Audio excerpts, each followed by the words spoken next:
বিছানার এক কোণে জড়সড় হয়ে অর্ধনগ্ন অবস্থায় বসে কান্না করছে তুহা। গায়ের শাড়িটা কোনো মতে নিজের সাথে আষ্টে পৃষ্ঠে জড়িয়ে নেয়। সারা শরীর যন্ত্রণায় ছটফট করছে সে। পিঠে ঘাড়ে কামড়ের লাল দাগগুলো স্পষ্ট। কেউ নিজের সবটুকু রাগ তার উপরে তুলেছে, দেখেই বোঝা যাচ্ছে। তুহার অপর পাশে শুয়ে আছে তার সদ্য বিবাহিত স্বামী শৈবাল। ফর্সা পিঠে নখের দাগ। তুহা একবার নিজের হাতের দিকে তাকায়। হাতের নখগুলো বেশ বড় হয়েছে। সে ফের ফুফিয়ে কেঁদে উঠলে ধমকে ওঠে তার স্বামী শৈবাল। চোখ গরম করে বলে, মরা কান্না জুড়ে দিয়েছো কেন? বিয়ে করার খুব শখ তাই না? এখন প্রতিদিন এই অত্যাচারের জন্য রেডি থাকো। নাটক না করে চুপচাপ শুয়ে পড়ো। তুহা শৈবালের কথা অগ্রাহ্য করে উঠতে নিলে তার ডান হাতের কবজি চেপে ধরে শৈবাল।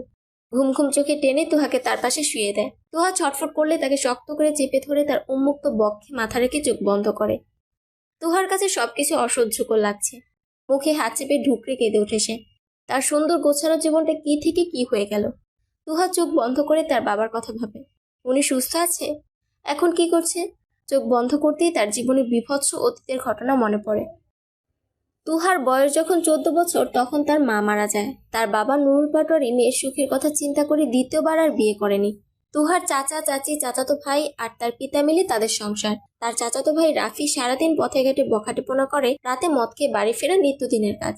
সেই ছেলের জন্য যখন তুহার চাচি নুরুল পাটোয়ারির নিকট তুহাকে চায়, তখনই তিনি সাথে সাথে নাকচ করে দেয়। কিন্তু তার চাচি না শব্দটা মানতে নারাজ। তিনি তুহাকে রাফির সাথে বিয়ে দেওয়ার জন্য উঠে পড়ে লেগেছেন। ফলস্বরূপ তার পিতা একদিনের মাথায় তুহার মামাতো ভাই শৈবালের সাথে তার বিয়ে দিয়ে দেয় কোনো আয়োজন ছাড়াই। তার মা কুসুম বেগম মারা যাওয়ার পর থেকে তুহার মামাদের সাথে তার পিতা খুব একটা যোগাযোগ করে না। তার মামাও ভুলে বসেছিল বোনের একমাত্র মেয়ে এবং তার স্বামীর কথা।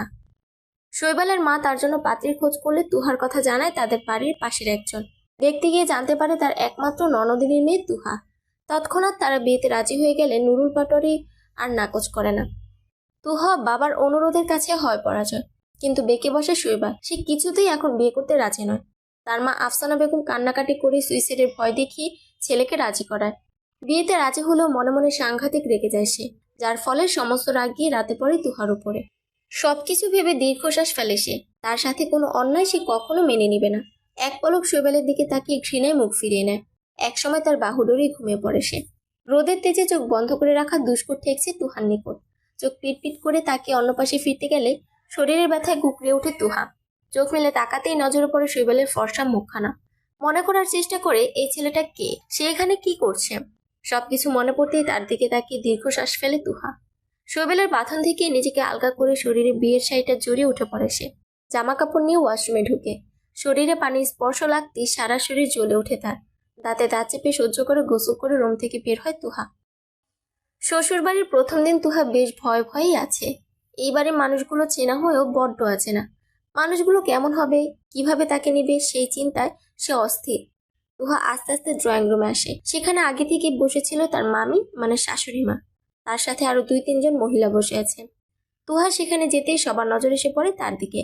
সবাই এমনভাবে তার দিকে তাকাচ্ছে, মনে হচ্ছে চোখ দিয়ে গিলে খাবে। মধ্যবয়স্ক মহিলা একজন বলে বসলো, আপনার ছেলের বউ তাই না? সামনে এতজন মানুষকে দেখেও সালাম দিচ্ছে না, কি মেয়ের বাবা, আদব কায়দা শেখায়নি কেউ? তার কথার ধরনে তুহা হালকা ঢোক গিলে মিনমিনে স্বরে সালাম দেয়। তার সালাম শুনে কেউ কেউ মুখ বাঁকিয়ে নেয়, আবার কেউ সালামের জবাব দেয়।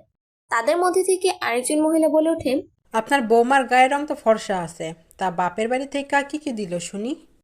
কথাটা শুনে খারাপ লাগে তুহার। এই জিনিসগুলো নিয়ে চিন্তা করার মতো মানুষ এখনো আছে?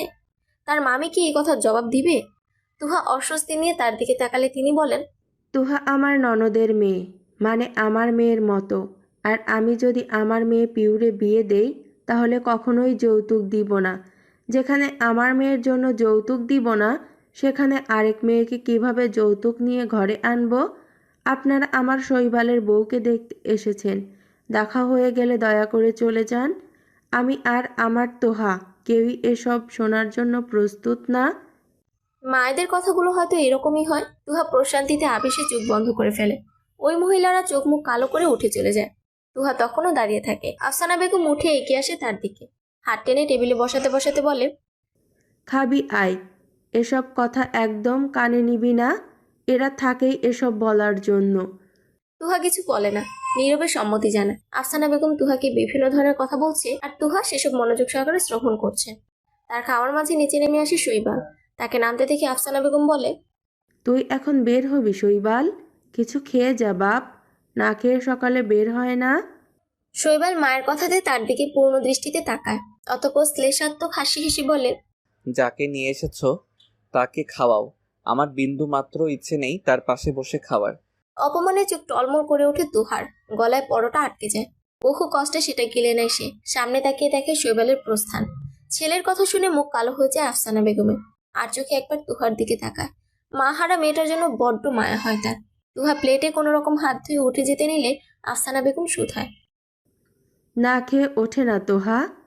তারপর একটু থেমে বলে, আমার ছেলেটা একটু বদমেজাজি, জানি তোমার মানিয়ে নিতে কষ্ট হবে, কিন্তু বিশ্বাস করো, ওর কোনো মেয়ের সাথেই সম্পর্ক নেই। নাক উঁচু, একটু অহংকারী টাইপের। তোমাকে সেই অহংকারের ভিত নাড়িয়ে দিতে হবে। পারবে না তুমি মা? কান্না চাপিয়ে রেখে তুহা বলে, জীবনটা কোনো সিনেমা বা উপন্যাসের কাহিনী না মামুনি, এটা বাস্তব জীবন। আর এখানে সবকিছু মেনে নেওয়া আর মানিয়ে নেওয়া সহজ না। তার কথা শুনে আফসানা বেগম হাসে, এগিয়ে যায় তার দিকে, মাথায় হাত রেখে বলে, জীবনটা নাটকের চাইতেও নাটকীয়। চেষ্টা করলেই সব সম্ভব, আর আমি জানি তুমি পারবে। তুহা পরাজিত সৈনিকের মতো মাথা নেড়ে বলে, আমি পারবো না, আমি সত্যিই পারবো না তোমার ছেলের সাথে মানিয়ে নিতে। আমি পড়াশোনা করতে চাই মামুনি, আমি তোমার ছেলের থেকে দূরে থাকতে চাই, অনেক দূরে। মা মারা গেল বাবার কলিজার টুকরো ছিল তুহা। সবসময় সব বিপদ কটু কথা থেকে তাকে আগলে রাখত। বাবার আদরের কন্যার কখনো কোনো সমস্যা হয়নি। নুরুল পাটোয়ারি মেয়ে চাওয়ার আগেই সবকিছু হাজির করেছে। তাই তার মেয়ে হয়ে তুহা হঠাৎ করে শৈবালের এই ব্যবহার নিতে পারছে না। ব্যাপারটা বুঝে হতাশ হয় না আফসানা বেগম। বোঝানোর ভঙ্গিতে তাকে বলে, তুমি পড়াশোনা করবে, সব কিছু করবে। তোমার এখনো সংসার সামলানোর মতো বয়স হয়নি, তাই আমি তোমাকে সংসার সামলাতে বলবো না। তুমি পড়াশোনা করো, কিন্তু দূরে যাওয়ার কথা বলবে না প্লিজ। শৈবালের হাসপাতাল থেকে ফোন আসে, তড়িঘড়ি করে রেডি হয়ে সে বের হয়। পেশেন্ট দেখতে হবে তাকে। হুট করে বিয়ে হওয়ার ছুটি নেওয়া হয়নি, বা বলা চলে সে ইচ্ছে করে ছুটি নেয়নি। তাড়াহুড়ো করে বের হয়ে যাওয়ার কারণে মোবাইল নিতে ভুলে যায় সে, যার কারণে আবারও ফিরে আসতে হয় তাকে।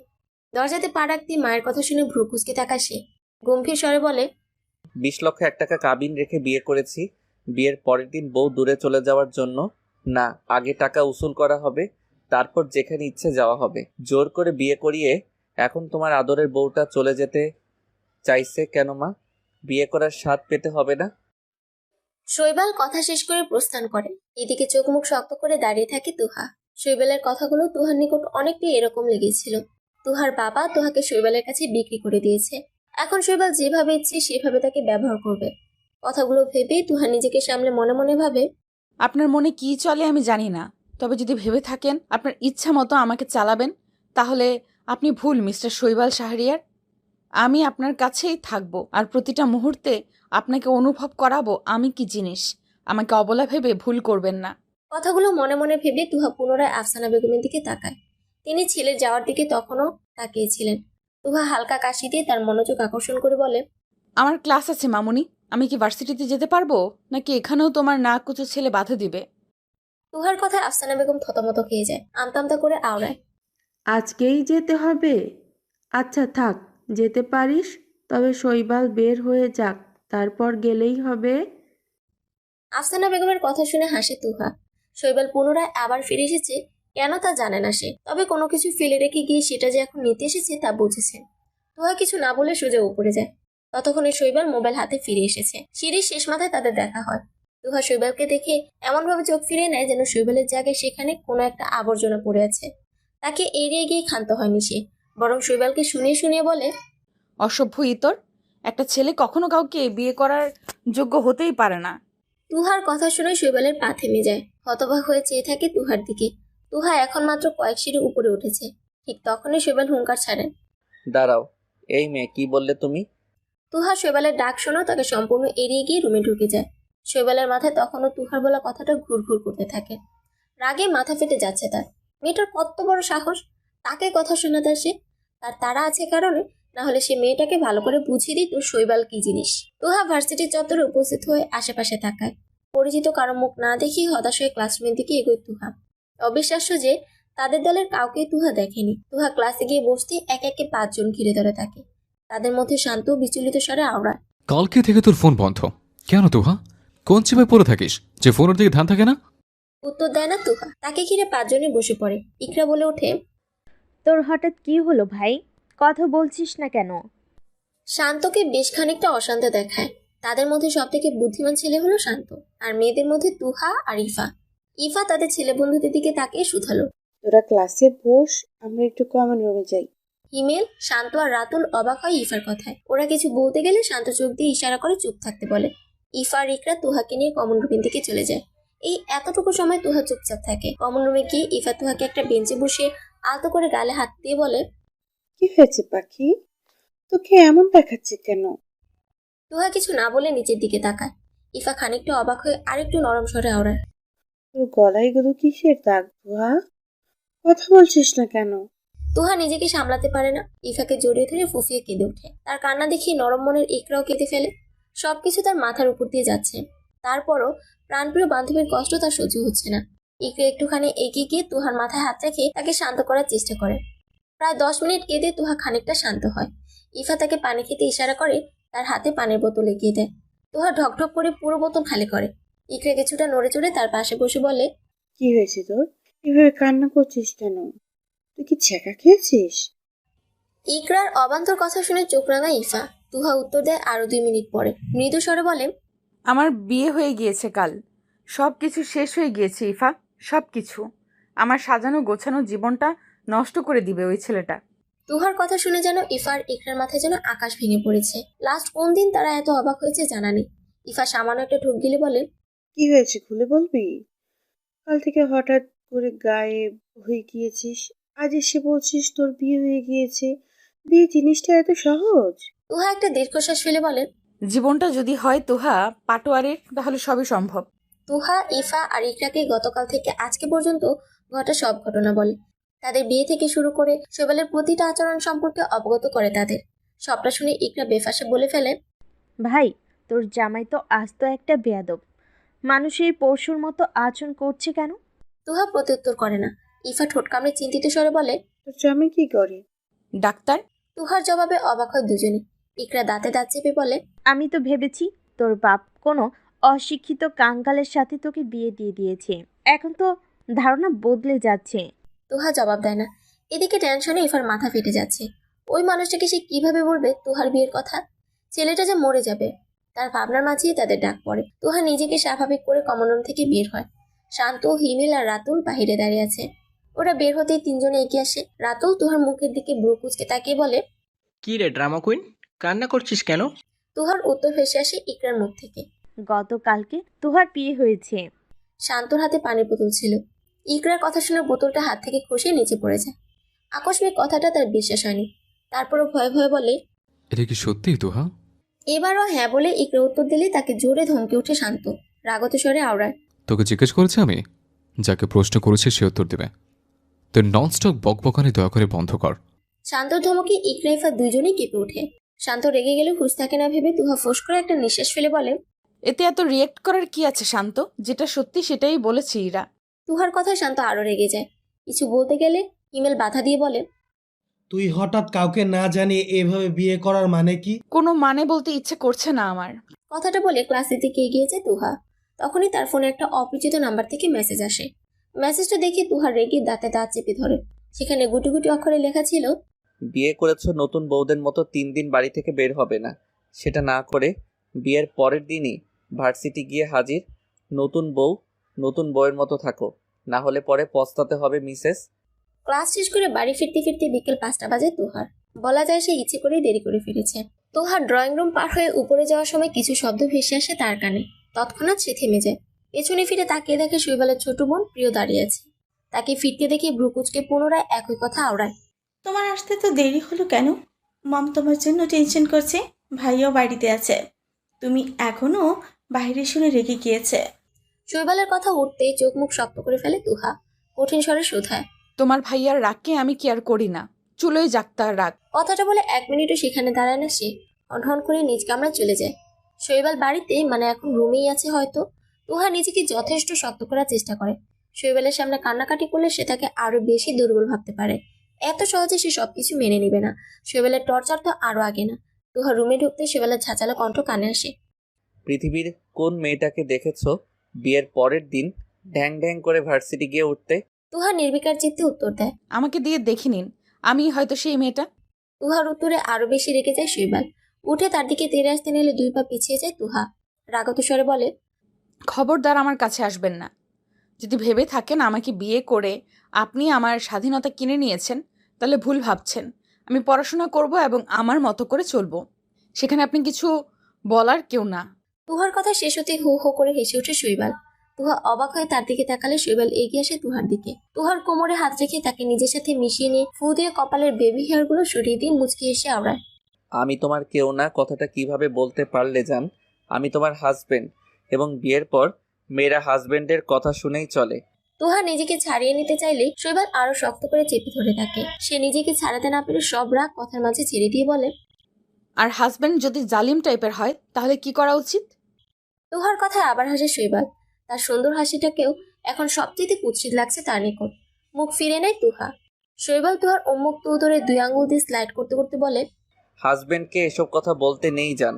সে তো তোমার স্বাধীনতায় হস্তক্ষেপ করছে না, তোমাকে পড়ালেখা ছেড়ে দিতেও বলছে না। জাস্ট বলেছে 2 দিন পর ভার্সিটি যাও। শৈবালের প্রতিটি স্পর্শে শিউরে ওঠে তুহা। নিজেকে ধরে রাখতে কষ্ট হয়ে যাচ্ছে তার। শরীর ছেড়ে দিতে ইচ্ছে করছে। তারপর শক্ত কণ্ঠে বলে, আপনার সব কথা মানতে বাধ্য নই আমি। বিয়ে তো আপনিও করেছেন। আপনি যেহেতু বিয়ের পরের দিন নিজ পেশার তাগিদে বের হতে পেরেছেন, সেহেতু আমিও আমার পড়াশোনার জন্য ভার্সিটিতে যেতে পারবো। আফটার অল দুজনেই তো বিয়ে করেছি। তুহার যুক্তিতে শৈবালের হাত কিছুটা শিথিল হয়, কিন্তু তার জেদ বজায় রাখতে আওড়ায়, আমি যা বলবো তাই করবে তুমি। আগামী 2 দিন তুমি কোথাও যাচ্ছ না। তুহাও নিজের জেদে অটল থেকে বলে, আমি যাবই যাব, আপনি কি করবেন দেখব। শৈবাল কিছু না বলে তুহার ঘাড়ে কামড় বসিয়ে দেয়। ব্যথায় কুকড়ে ওঠে তুহা। শৈবালের দিকে রাগে লুকে তাকাতেই সে পৈশাচিক হেসে আওড়ায়, আমি আরো কি কি করতে পারি সেটার প্রমাণ তো গতকাল রাতে পাওয়ার কথা। আর যেটুকু বাকি তা না হয় তুলেই রাখলাম।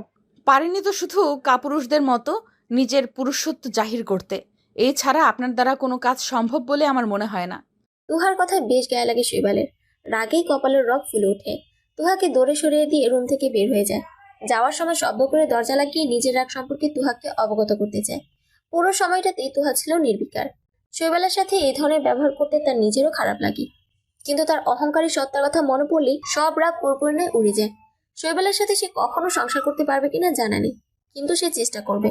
তার আগে শৈবালের অহংকারকে ভেঙে গুড়িয়ে দেওয়ার প্রবল ইচ্ছে আছে। শান্ত এক মনে বাহিরে তাকিয়ে আছে। তার দৃষ্টি শূন্যে। বাহিরে অন্ধকার ছাড়া কিছুই দেখা যায় না। একটার পর একটা সিগারেট শেষ করছে ছেলেটা। তার অবস্থা থেকে ভয় পায় রাতুল আর হিমেল। দুজনেই তাকে 1000 বার থামানোর চেষ্টা করছে, কিন্তু কেউই সফল হয়নি। শান্তর মনে যে ঝড় বয়ে যাচ্ছে তা এসবের ধারে কাছেও নেই। একসময় শান্তই নীরবতার জাল ছিন্ন করে আওড়ায়, আমি কি তাকে কম ভালোবেসেছিলাম? তাহলে পাইনি কেন তাকে? সেই প্রথম দিন থেকে আমি তাকে ভালোবাসি। না সে আমার ভালোবাসা বুঝেছে, না আমি তাকে পেয়েছি। কেন এমনটা হলো? আমার সারা জীবনের বিনিময় হলে আমি তোয়াকে চাই। আমার তোয়াকে এনে দে প্লিজ। তোয়া ভালো নেই, আমার তোয়ার আমাকে প্রয়োজন। এনে দে না তাকে প্লিজ, আমি তোদের পায়ে দৌড়ি। বলতে বলতে চিৎকার করে কেঁদে ওঠে শান্ত। শান্তর কান্না দেখে বুক ফেটে যায় রাতুল আর হিমেলের। বাবা মায়ের একমাত্র ছেলেটা যখন যেটা চেয়েছে সেটাই তার বাবা তাকে এনে দিয়েছে। আজ তাদের আদরের ছেলে নিজের ভালোবাসা হারিয়ে চিৎকার করে কাঁদছে, অথচ তার ভালোবাসাকে এনে দেওয়ার শক্তি তাদের কারণে। হিমেল শান্তর পাশে বসে তার কাঁধে হাত রেখে বলে, ব্রো শান্ত হ প্লিজ। তুই কান্নাকাটি করলে তুহা তোর হয়ে যাবে না। নিজেকে কেন কষ্ট দিচ্ছিস? হিমেলের কথা মানতে নারাজ শান্ত। 2 পাশে ঘন ঘন মাথা নেড়ে বলে ওঠে, আমি এত সহজে সবকিছু মেনে নেব না। আমার তোয়াকে আমার করবই। তোয়া কেবল আমার শখের নারীকে কোনো অপরিচিত ছেলেকে নিতে দিব না। শান্তর পাগলামি দেখে ফুস করে নিঃশ্বাস ফেলে রাতুল। শান্তকে বোঝানোর মতো করে বলে, আমাদের মাঝে সবচাইতে বুদ্ধিমান ছেলেটা তুই শান্ত। মনকে প্রাধান্য না দিলে একটু মাথা কাটিয়ে ভেবে দেখ, তোর এমন পাগলামের কথা শুনলে তোয়া কি করবে? এমন তো নয় যে তোদের মাঝে কোনো সম্পর্ক ছিল। তোকে এটা মেনে নিতে হবে, পুরোটাই তোর একতরফা ছিল। তুই কখনো তোয়াকে ভালোবাসার কথা বলিসনি। এখন সে বিবাহিত, অন্য কারোর বউ। এই নির্মম সত্যিটা তোকে মেনে নিতে হবে। রাতুলের কথা শুনে উদাস চোখে বাহিরে তাকায় শান্ত। মিনিট 5 চুপ থেকে ওদের দুজনের উদ্দেশ্যে বলে, তোরা চলে যা, আমি ঠিক আছে। আমাকে একটু একা থাকতে দে, আমি ঠিকই সামনে নেব নিজেকে। রাতুল আর হিমেল একে অপরের দিকে তাকিয়ে উঠে ব্যালকনি থেকে অন্য একটা রুমে চলে যায়। কেউই নিজের বাসায় যাবে না আজ। শান্তকে বিশ্বাস নাই কখন কি করে বসে। ওরা দুইজনে যেতেই শান্ত বিড়বিড় করে বলে, তবে কি আমি সত্যি তোমাকে হারিয়ে ফেলেছি? আমার শখের নারী, আমার তুহা, আমার ভালোবাসা। বলতে বলতে আবারও কেঁদে ফেলে শান্ত। নিজেকে কিছুতেই সান্ত্বনা দিতে পারছে না। তার শখের নারী অন্য কারো বুকে দিব্যি ঘুমা। নিজের বিবেক জিনিসটা মেনে নিলেও বেহায়া মনকে মানাতে পারছে না। কে বলেছে পুরুষ মানুষ কাঁদতে জানে না? পুরুষেরা কাঁদে, নিজের ভালোবাসা হারিয়ে কাঁদে, নিজ আপন সত্তা হারিয়ে কাঁদে তারা।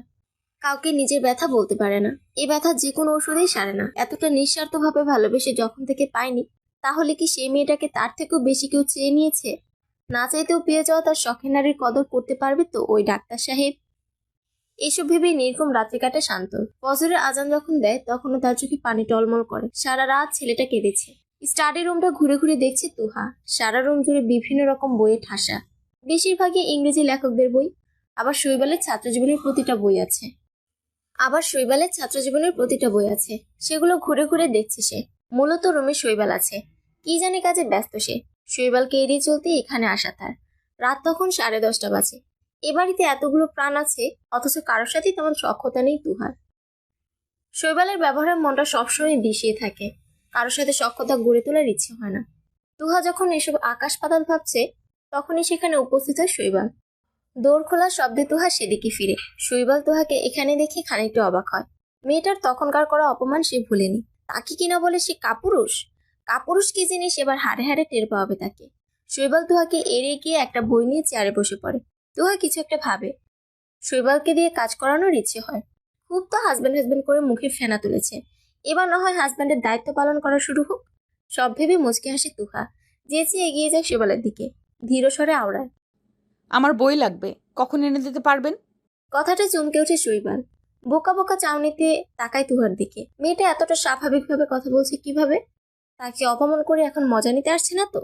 রয়ে শুয়ে সে উত্তর দেয়, রহিম আঙ্কেলকে বললে এনে দিবে তোমাদের বাড়ি থেকে। কথাটায় ঠোঁট উল্টালো সে। সে যা ভেবে কথাটা বলেছে এই ছেলে তো তার ধারে কাছেও যায়নি। বুঝতে বুঝতে সে বলে, বাবার বাড়ি থেকে কেন বই আনবো? বিয়ে করেছি কি বাবার বাড়ি থেকে বই আনতে? সবগুলো বই আপনি কিনে দিবেন। সোজা কথা বললেই পারো, এত ঘুরিয়ে বেহুদা তর্ক করে লাভ আছে?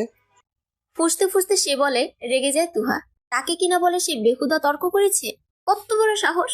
রাগে ফুসতে থাকাও নড়ে ওঠে শৈবালের কথা। কি কি বই লাগবে লিস্ট করে দিবে, আর যদি অন্য কিছু লাগে সেটাও বলতে পারো। পরে তো তোমার বাপের কাছে গিয়ে অভিযোগ করবা স্বামীর সংসারে অসুখে আছো তুমি, তারা তোমাকে কিচ্ছুটি দেয় না। শ্লেষাত্মক হাসি তুহা। কৌতুক করে বলল, স্বামীর সংসারে সুখে আছি কে বলল? উঠে দাঁড়ায় শৈবাল। এগিয়ে এসে তুহার সামনে দাঁড়ায়। ভ্রু কুচকে তার কাণ্ড দেখে তুহা। শৈবাল তার দিকে হালকা ঝুঁকে শুধালো, স্বামীর আদর্শ হাত পাচ্ছ, যা চাইছো এনে দিবে, টাকা আছে, যখন যা খুশি উড়াতে পারবে। মেয়েরা এর থেকে বেশি কি চাই? ওটাকে স্বামীর আদর্শ হাক বলে না শৈবাল শাহরিয়ার, বলে স্বামীর চাহিদা। চাহিদা মিটিয়ে দূরে ছুঁড়ে ফেলে দেন। বিয়ে করা বউয়ের পাশে বসে খেতে পারেন না, কিন্তু চাহিদা মেটাতে ঠিকই পারেন। হাসে শৈবাল। এই ছেলেটা অপ্রয়োজনীয় হাসে। ফের এগিয়ে আসে তুহার দিকে। টুপ করে চুমু খায় তার গালে। ঘাড়ে হাত রেখে তাকে আরো নিকটে নিয়ে এসে অথর গভীর স্পর্শ এঁকে দেয়। তুহা চোখ বন্ধ করে শৈবালের প্রতিটি স্পর্শ অনুভব করে। মিনিট কয়েক পর তার অধর ছেড়ে গলায় ডুব দেয়। ততক্ষণ পর্যন্ত তুহার গলা ছোট ছোট চুমু দিতে থাকে, যতক্ষণ না সে তাকে আঁকড়ে ধরে। তুহা শৈবালের কোমরের পাশে শার্টের একাংশ মুঠোয় পুরে নেয়। আরেক হাতে তার চুল খামচে ধরতেই শৈবাল তাকে ছেড়ে দেয়। বৃদ্ধাঙ্গুল দিয়ে নিজ অধরে স্লাইড করতে করতে শুধালো, মেয়েরা ছেলেদের টাকা খুঁজে আর তাদের খুব করে কাছে চায়। আমি কি বোঝাতে চাইছি আশা করি তুমি বুঝতে পারছো। শেষ কথাটা বলে চোখ টিপে দেয় তুহাকে। অবাক হয় সে। তুরন্ত এগিয়ে এসে বলল, আপনার মাথা ভর্তি ভুল ধারণা শৈবাল শাহরিয়ার। সব মেয়েরা একরকম নয়। আর কথা শেষ করতে দেয় না শৈবাল। ফের শুধালো, সব মেয়েরা একরকম। তুমি আমার থেকে আরেকটু বেশি পয়সাওয়ালা দেখলে নিশ্চিত তার কাছে চলে যাবা। ছাইপাশ বলতে এসো না, বিরক্ত লাগে। স্তব্ধ হয়ে যায় তুহা। কথা শেষ করে শৈবাল দাঁড়ায় না, হনহন করে বের হয়ে যায় স্টাডি রুম থেকে। তার বলা প্রতিটা বাক্য নিউরনে নিউরনে আন্দোলন করে। মেয়েদের নিয়ে এসব ভুল ধারণা কিভাবে পুষে রেখেছে শৈবাল। সব মেয়েরা একরকম হয় না, যেমন হয় না হাতের 5 আঙ্গুল সমান। অথচ কিছু মেয়েদের জন্য আজ সব মেয়েরা খারাপ হয়ে গিয়েছে। তুহা সবচাইতে বেশি অবাক হয় যখন শৈবাল তাকে পরোক্ষভাবে লোভী মেয়েদের সাথে তুলনা করে। একটু একটু করে পিছিয়ে গিয়ে ধপ করে বসে পড়ে চেয়ারে। টুপ করে এক ফোঁটা জল পড়ে কপল বেয়ে। অন্তরিক্ষ জুড়ে মেঘের বিচরণ, ধরণী জুড়ে নেমে আসে অন্ধকার। যে কোনো সময় ধরণী জুড়ে বর্ষণ নামতে পারে। অন্ধকারের চারদিক অদ্ভুত আকর্ষণীয় হয়ে ওঠে। ভোর 5টা বাজে। বর্ষণের ছোঁয়া গায়ে লাগতেই ঘুম ভেঙে যায় শান্ত। ছাদের এক কোণে গুটিসুটি মেরে বসে আছে সে। সারা রাত ছাদে বসে কাটিয়ে দিয়েছে। সঙ্গী হিসেবে ছিল বেশ কয়েক প্যাকেট সিগারেট আর চোখের পানি। যত চেষ্টা করে বেহায়া চোখের পানি আটকাতে ততবারই সে ব্যর্থ হয়। শরীরের প্রতিটা নিউরনের জন্য তুহার নাম লেখা আছে। নির্মম সত্যি, সে কিছুতেই মেনে নিতে পারছে না। আজ 4 দিন হলো তার তুহাকে কেউ নিজের নামে লিখে নিয়েছে। উফ, কি নিষ্ঠুর কথা এটা। মেনে নিতে এত কষ্ট হয় কেন? কেন নিজেকে সামলাতে পারে না? একটা দীর্ঘশ্বাস ফেলে উঠে দাঁড়ায় সে। ততক্ষণে সে বিজে একাকার হয়ে গিয়েছে। ধীর পায়ে চলে রুমের উদ্দেশ্যে। আজ 4 দিন হলো বিয়ে হয়েছে। তুহা আর শৈবালের সম্পর্ক আগের মতোই। এখন তাদের কথা হয় না বললেই চলে। শৈবাল খুব ভোরে বের হয়ে যায় হাসপাতালের উদ্দেশ্যে। বাড়ি ফিরে তুহা ঘুমানোর পর। ফলস্বরূপ একজন আরেকজনের সামনে পড়ে না। এই 4 দিনে বাকি সবার সাথে তুহার সম্পর্ক উন্নত হয়েছে। প্রিয়র আর তার সাথে এখন খুব ভালো বন্ডিং তৈরি হয়েছে। দুজনেই সময় পেলে আড্ডা দিতে বসে যায়। এই কয়েকদিন তুহা ভার্সিটিতে যায়নি। সবার সাথে সম্পর্কের সমীকরণ মেলাতে ব্যস্ত ছিল। প্রিয় আর তুহা দুজনেই বসে আছে বাড়ির পেছনের জায়গাটায়। এদিকে কেউ খুব বেশি আসে না।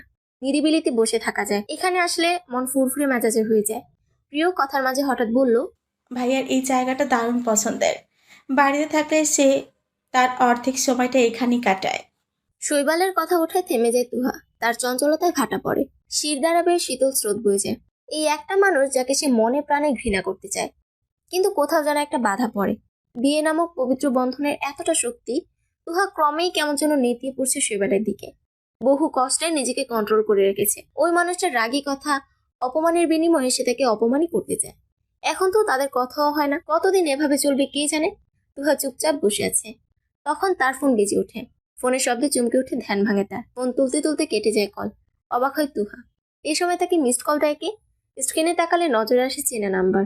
স্ক্রিনে আঙুল খুঁড়ে ফোন আনলক করতেই নজরে আসে গুটি গুটি অক্ষরের কয়েক লাইন লেখা। আমার বন্ধুর বিয়ে শুক্রবার। আজকে রাতে বের হব আমি। ভেবো না তোমাকে শহরে রেখে যাব ছেলেদের সাথে ঘুরে বেড়াতে। তাদের সাথে ঘোরাঘুরির ইচ্ছে মাটি চাপা দাও আর সবকিছু গুছিয়ে রেডি থেকো, বের হব। শৈবালের মেসেজ দেখে ভ্রু কুঁচকায় তুহা। এই ছেলের আবার ফ্রেন্ড আছে নাকি? প্রশ্ন মনে হতেই পাশে বসা প্রিয়কে উগলি দিল। তোমার ভাইয়ার বন্ধু আছে কোনো? এক সময় ভাইয়ার অনেক বড় ফ্রেন্ড ছিল। একজন একজন করে সবাই হারিয়ে গিয়েছে। এখন অবশিষ্ট 2 জন আছেন। শুক্রবারে কার বিয়ে? জিহাদ ভাইয়ের বিয়ে। ভাইয়ের সবচেয়ে ক্লোজ ফ্রেন্ড ছিল সমুদ্র ভাই। উনি তো আজ অনেক বছর ধরে অসুস্থ, চিকিৎসা চলছে। তাই ভাইয়া বিয়েতে যেতে চায়নি, কিন্তু জিহাদ ভাইয়া অনেক জোর করেছে। অবাক হয় তুহা। একটা মানুষ এত বছর ধরে অসুস্থ থাকে কিভাবে? সে প্রশ্নবোধক চাহানিতে তার দিকে তাকালে সে শুধালো, অসুস্থ আর চিকিৎসা চলছে বলতে? আমি খুব একটা বেশি কিছু জানি না, মা কখনো বলেনি। হঠাৎ করেই সমুদ্র ভাইয়ের আনাগোনা আমাদের বাড়িতে কমে যাওয়াতে ড্যাড ভাইয়াকে জিজ্ঞেস করার পর বলেছিল সমুদ্র অসুস্থ, তার চিকিৎসা চলছে। এর বেশি যেন তাকে কিছু না জিজ্ঞেস করি। আমার ভাইয়া সমুদ্র ভাইয়ের অসুস্থতার পর থেকে আরও বেশি বদলে যায়। শৈবালের বদলে যাওয়ার প্রসঙ্গ এড়িয়ে যায় তুহা। অমানুষটার সম্পর্কে কথা বলতে ইচ্ছে হয় না তার। সে প্রিয়র থেকে বিদায় নিয়ে উঠে দাঁড়ায়। গোছগাছ করতে হবে তাকে। তুহা জানে শৈবালের সাথে যেতে অস্বীকার করে লাভ নেই। তার মামনি কিছু বলবে না, বরং শৈবালের পক্ষেই থাকবে। কারণ তিনি চায় দুজনে যেন কাছাকাছি থাকে। নিজের ভাগ্যের কথা ভেবে তুহা তাচ্ছিল্য হাসে। কত স্বপ্ন ছিল বিয়ে জিনিসটাকে ঘিরে। সবসময় প্রেম জিনিসটাকে এড়িয়ে চলেছে। বিয়ের পর নিজের বরের কাছে নিজেকে শুদ্ধ রাখতে, নিজেকে পবিত্র রাখতে সে সবসময় একজন কেয়ারিং হাজব্যান্ড চেয়েছে, যার সবটা জুড়ে থাকবে কেবল তুহা, যার কাছে সবার আগে তুহার প্রায়োরিটি থাকবে। কিন্তু সে পেয়েছে কেমন হাজব্যান্ড? তুহা খুব ভালো করে জানতো শান্ত তাকে ভালোবাসে। কখনো ছেলেটাকে একটু প্রশ্রয় দেয়নি, বুঝতে দেয়নি যে সে সবটা বুঝে। একটা ছেলে চোখের ভাষা, তাকে নিয়ে কার কি অনুভূতি, তা একটা মেয়ে ভালোই টের পায়। তুহাও ব্যতিক্রম নয়। ছেলেটা ভালো আছে তো? নিজেকে সামলাতে পেরেছে? একবার ভাবে ছেলেটাকে ফোন করে একটু কথা বলবে। তার জন্য কোনো অনুভূতি না থাকলেও শান্ত তার বন্ধু। পরে ভাবলো কাটা গায়ে নুনের ছিটা দিয়ে কি লাভ, আগে শক্ত হোক, তারপর হাজারো কথা বলা যাবে। তুহা আফসানা বেগমের সঙ্গে কথা বলে সব গুছিয়ে নিয়ে নিজে রেডি হয়ে নেয়। তার পরনে নীল, তাতে সুন্দর একটা শাড়ি, মুখে হালকা প্রসাধনী ছোঁয়া। আর কত নিজেকে গুটিয়ে রাখবে একটা অমানুষের জন্য। তাই তো নিজেকে নিজের মতো তৈরি করার সিদ্ধান্ত নিয়েছে। এখন থেকে কারো কথা ভাববে না, নিজেকে সময় দেবে, এতে যা হওয়ার হোক। শৈবাল কেবল তার কামরায় ঢুকেছে। ভেতরে ঢুকতেই তার হোঁচট খাওয়ার মতো অবস্থা হয়। তুহাকে দেখে মাথা ঘুরে ওঠে তার। মেয়েটা এমনি সুন্দর, তার উপর শাড়ি পরে সাজগোজ করেছে, দেখে মনে হয় যেন কোনো নীলপরি ভুল করে তার রুমে ঢুকে পড়েছে। শৈবাল হালকা ঢোক গেলে টাই লুজ করে। তুহা এক মনে বসে মোবাইল টিপে। শৈবাল দ্রুত নিজেকে সামলে নেয়। এই মেয়ে এমনিতে তার থেকে এক কাঠি উপরে, তার উপর যদি বুঝতে পারে শৈবাল তাকে দেখে মুগ্ধ হয়েছে, তাহলে তাকে খোঁচা দিতে পারে। সে রুমে ঢুকে কিছুটা শব্দ করে দৌড় বন্ধ করে, যাতে করে তুহা বুঝতে পারে তার উপস্থিতি। অথচ তুহা বুঝেও না বুঝার ভান ধরে বসে থাকে। মনে হয় সে ছাড়া বাকি সব কিছু তুচ্ছ, অদৃশ্য। শৈবাল ব্যাপারটা বুঝতে পেরে দাঁত কিরমির করতে করতে ওয়াশরুমে ঢুকে যায়। সবটা অনুভব করে তুহা তৃপ্তির হাসি আসে। এই মানুষের জীবন সে জ্বালিয়ে দিবে, একটুখানি আগুনের প্রয়োজন শুধু। আর সেই আগুন হচ্ছে তার নির্লিপ্ত ভাব আর শান্ত প্রতিবাদ। মনে মনে প্রস্তুতি নিয়ে তুহা আবার মোবাইলে মনোনিবেশ করে। সন্ধ্যার পর বের হওয়ার কথা থাকলেও তুহারা বের হতে হতে প্রায় 11টা বেজে যায়। খাওয়া দাওয়া শেষ করে বিদায় দিয়ে তারপর বের হয়। যেহেতু শৈবাল সারাদিন ডিউটিতে ছিল, তাই সে আর গাড়ি ড্রাইভ করছে না, তুহাকে নিয়ে পেছনে বসেছে। শৈবাল বাসা আসার পর থেকে খুব বেশি কথা হয়নি তাদের। শৈবাল তার কয়েকটা শার্ট আর পাঞ্জাবি নেওয়ার কথা বলেছে, তাছাড়া টুকটাক দু একটা কথা হয়েছে। গাড়িতে বসার পর থেকে তুহা মোবাইলেই তাকিয়েছে, কানে হয়তো হেডফোন গুঁজে দেওয়া।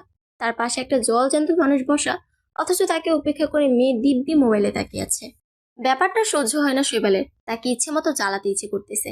শৈবাল তার হাত থেকে ফোন টেনে নিয়ে নেয়।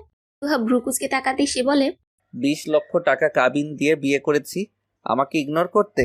রেগে যায় তুহা। কথায় কথায় 20 লক্ষ টাকার কথা উঠছে কেন?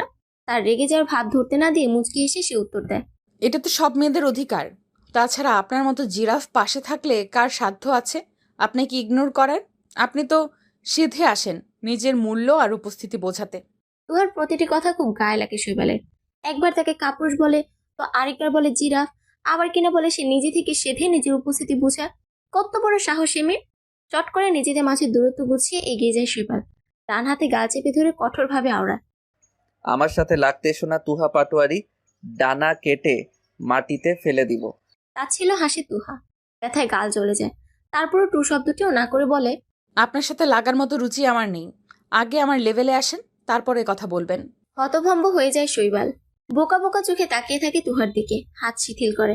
যেখানে তার সাথে একটু কথা বলার জন্য মেডিকেলের স্টুডেন্টরা পাগল হয়ে ছুটে আসে, তার ফিমেল কলিগগুলো হা করে তার দিকে তাকিয়ে থাকে মিনিটের পর মিনিট। রোগী দেখতে বসলে মেয়েরা 1000বার ক্রাশ খায়, সেই ছেলেকে কিনা বলছে তার সাথে কথা বলতে তার রুচিতে বাঁধে। তাকে লেভেল চেনাতে এসেছে মেয়েটা। তার পর্যায়ে আসা প্রত্যেকটি ছেলের স্বপ্ন, সেখানে তাকে কিনা এই কথা বলা হচ্ছে। শৈবাল কথা খুঁজে পায় না, কি বলবে যখন ভাবছিল, তখনই তার ফোন বেজে ওঠে। স্বস্তির শ্বাস ফেলে শৈবাল। ফোন কলের জন্য হলেও তো এড়িয়ে যাওয়া যাবে ব্যাপারটা, কিন্তু কথা হলো তুহার এই কথা হজম করতে তার ঠিক কত প্রহর লাগবে?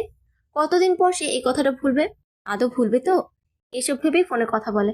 হুহা ছাড়া তেমন কোনো গুরুত্বপূর্ণ কথা বলছে না, শুধু একবার বলেছিল তাদের যেতে যেতে ভোর হতে পারে।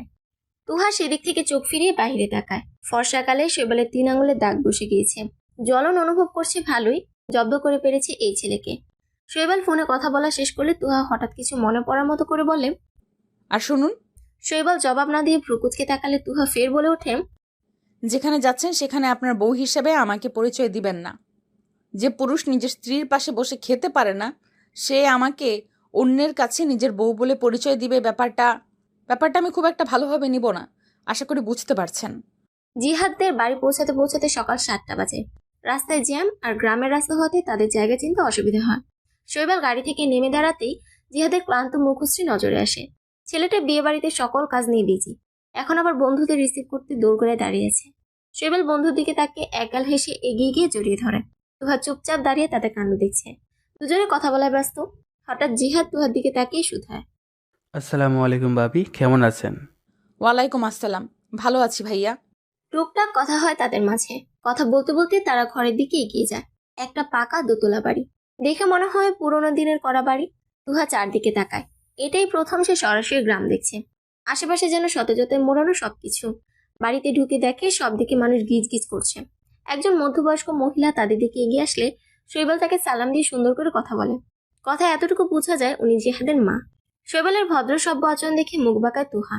দেখে যেন মনে হয় ভাজা মাছটাও উল্টে খেতে জানে না। তাদের কথা বলার মাঝে ভদ্রমহিলার নজর তার দিকে পড়লে তিনি আওড়ায়, মাশাল্লাহ, এই পরিটা কে শৈবাল?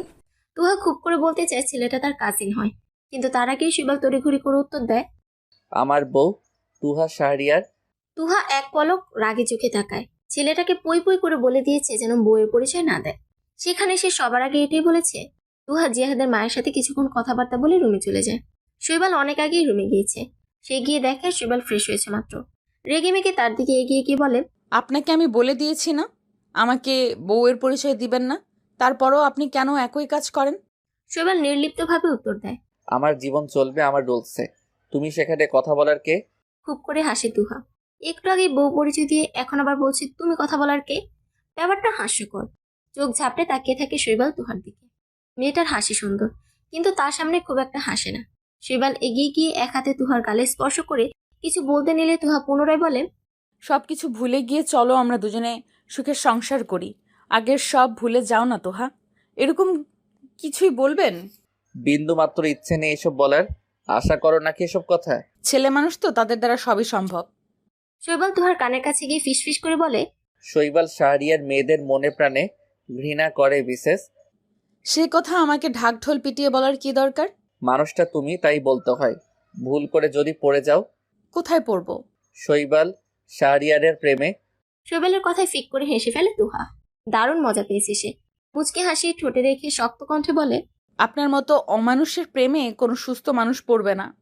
তো আমি কখন বলেছি তুমি ভালো? রাগে শৈবালের সামনের চুলগুলো খামচে ধরে তুহা। ব্যথা পেয়েও শব্দ করে না শৈবাল। মেয়েটা বেশ জব্দ হয়েছে। এমনিও হয়তো মেয়েটা তাকে ছেড়ে চলে যাবে, তার আগে না হয় ভালো করে জব্দ করা যায় ভেবেই আবারও হাসে সে। তুহার থেকে নিজেকে ছাড়িয়ে নিয়ে চলে যায় রুমের বাহিরে। শৈবালদের বাড়ির সামনে দাঁড়িয়ে আছে শান্ত। অনেক কষ্টে ঠিকানা ম্যানেজ করতে হয়েছে। টলমলে চোখে একবার বাড়ির দিকে তাকায়। মেয়েটাকে না জানিয়ে চলে এসেছে এক নজর দেখার জন্য। দেখা দিবে মেয়েটা? একটা এগিয়ে যায় তো 10 পা পিছিয়ে যায়। শান্তকে অনেকক্ষণ যাবৎ এখানে দাঁড়িয়ে থাকতে দেখে দারুণ এগিয়ে আসে। রুকুচকে জিজ্ঞেস করে, কারে খোঁজেন আপনি? এইখানে খাড়াইয়া আছেন কেন? একটা ঢোক দিলে শান্ত আওড়ায়। তুহা আছে বাড়িতে? আমি আসলে তার বন্ধু, তার সাথে দেখা করতে এসছি।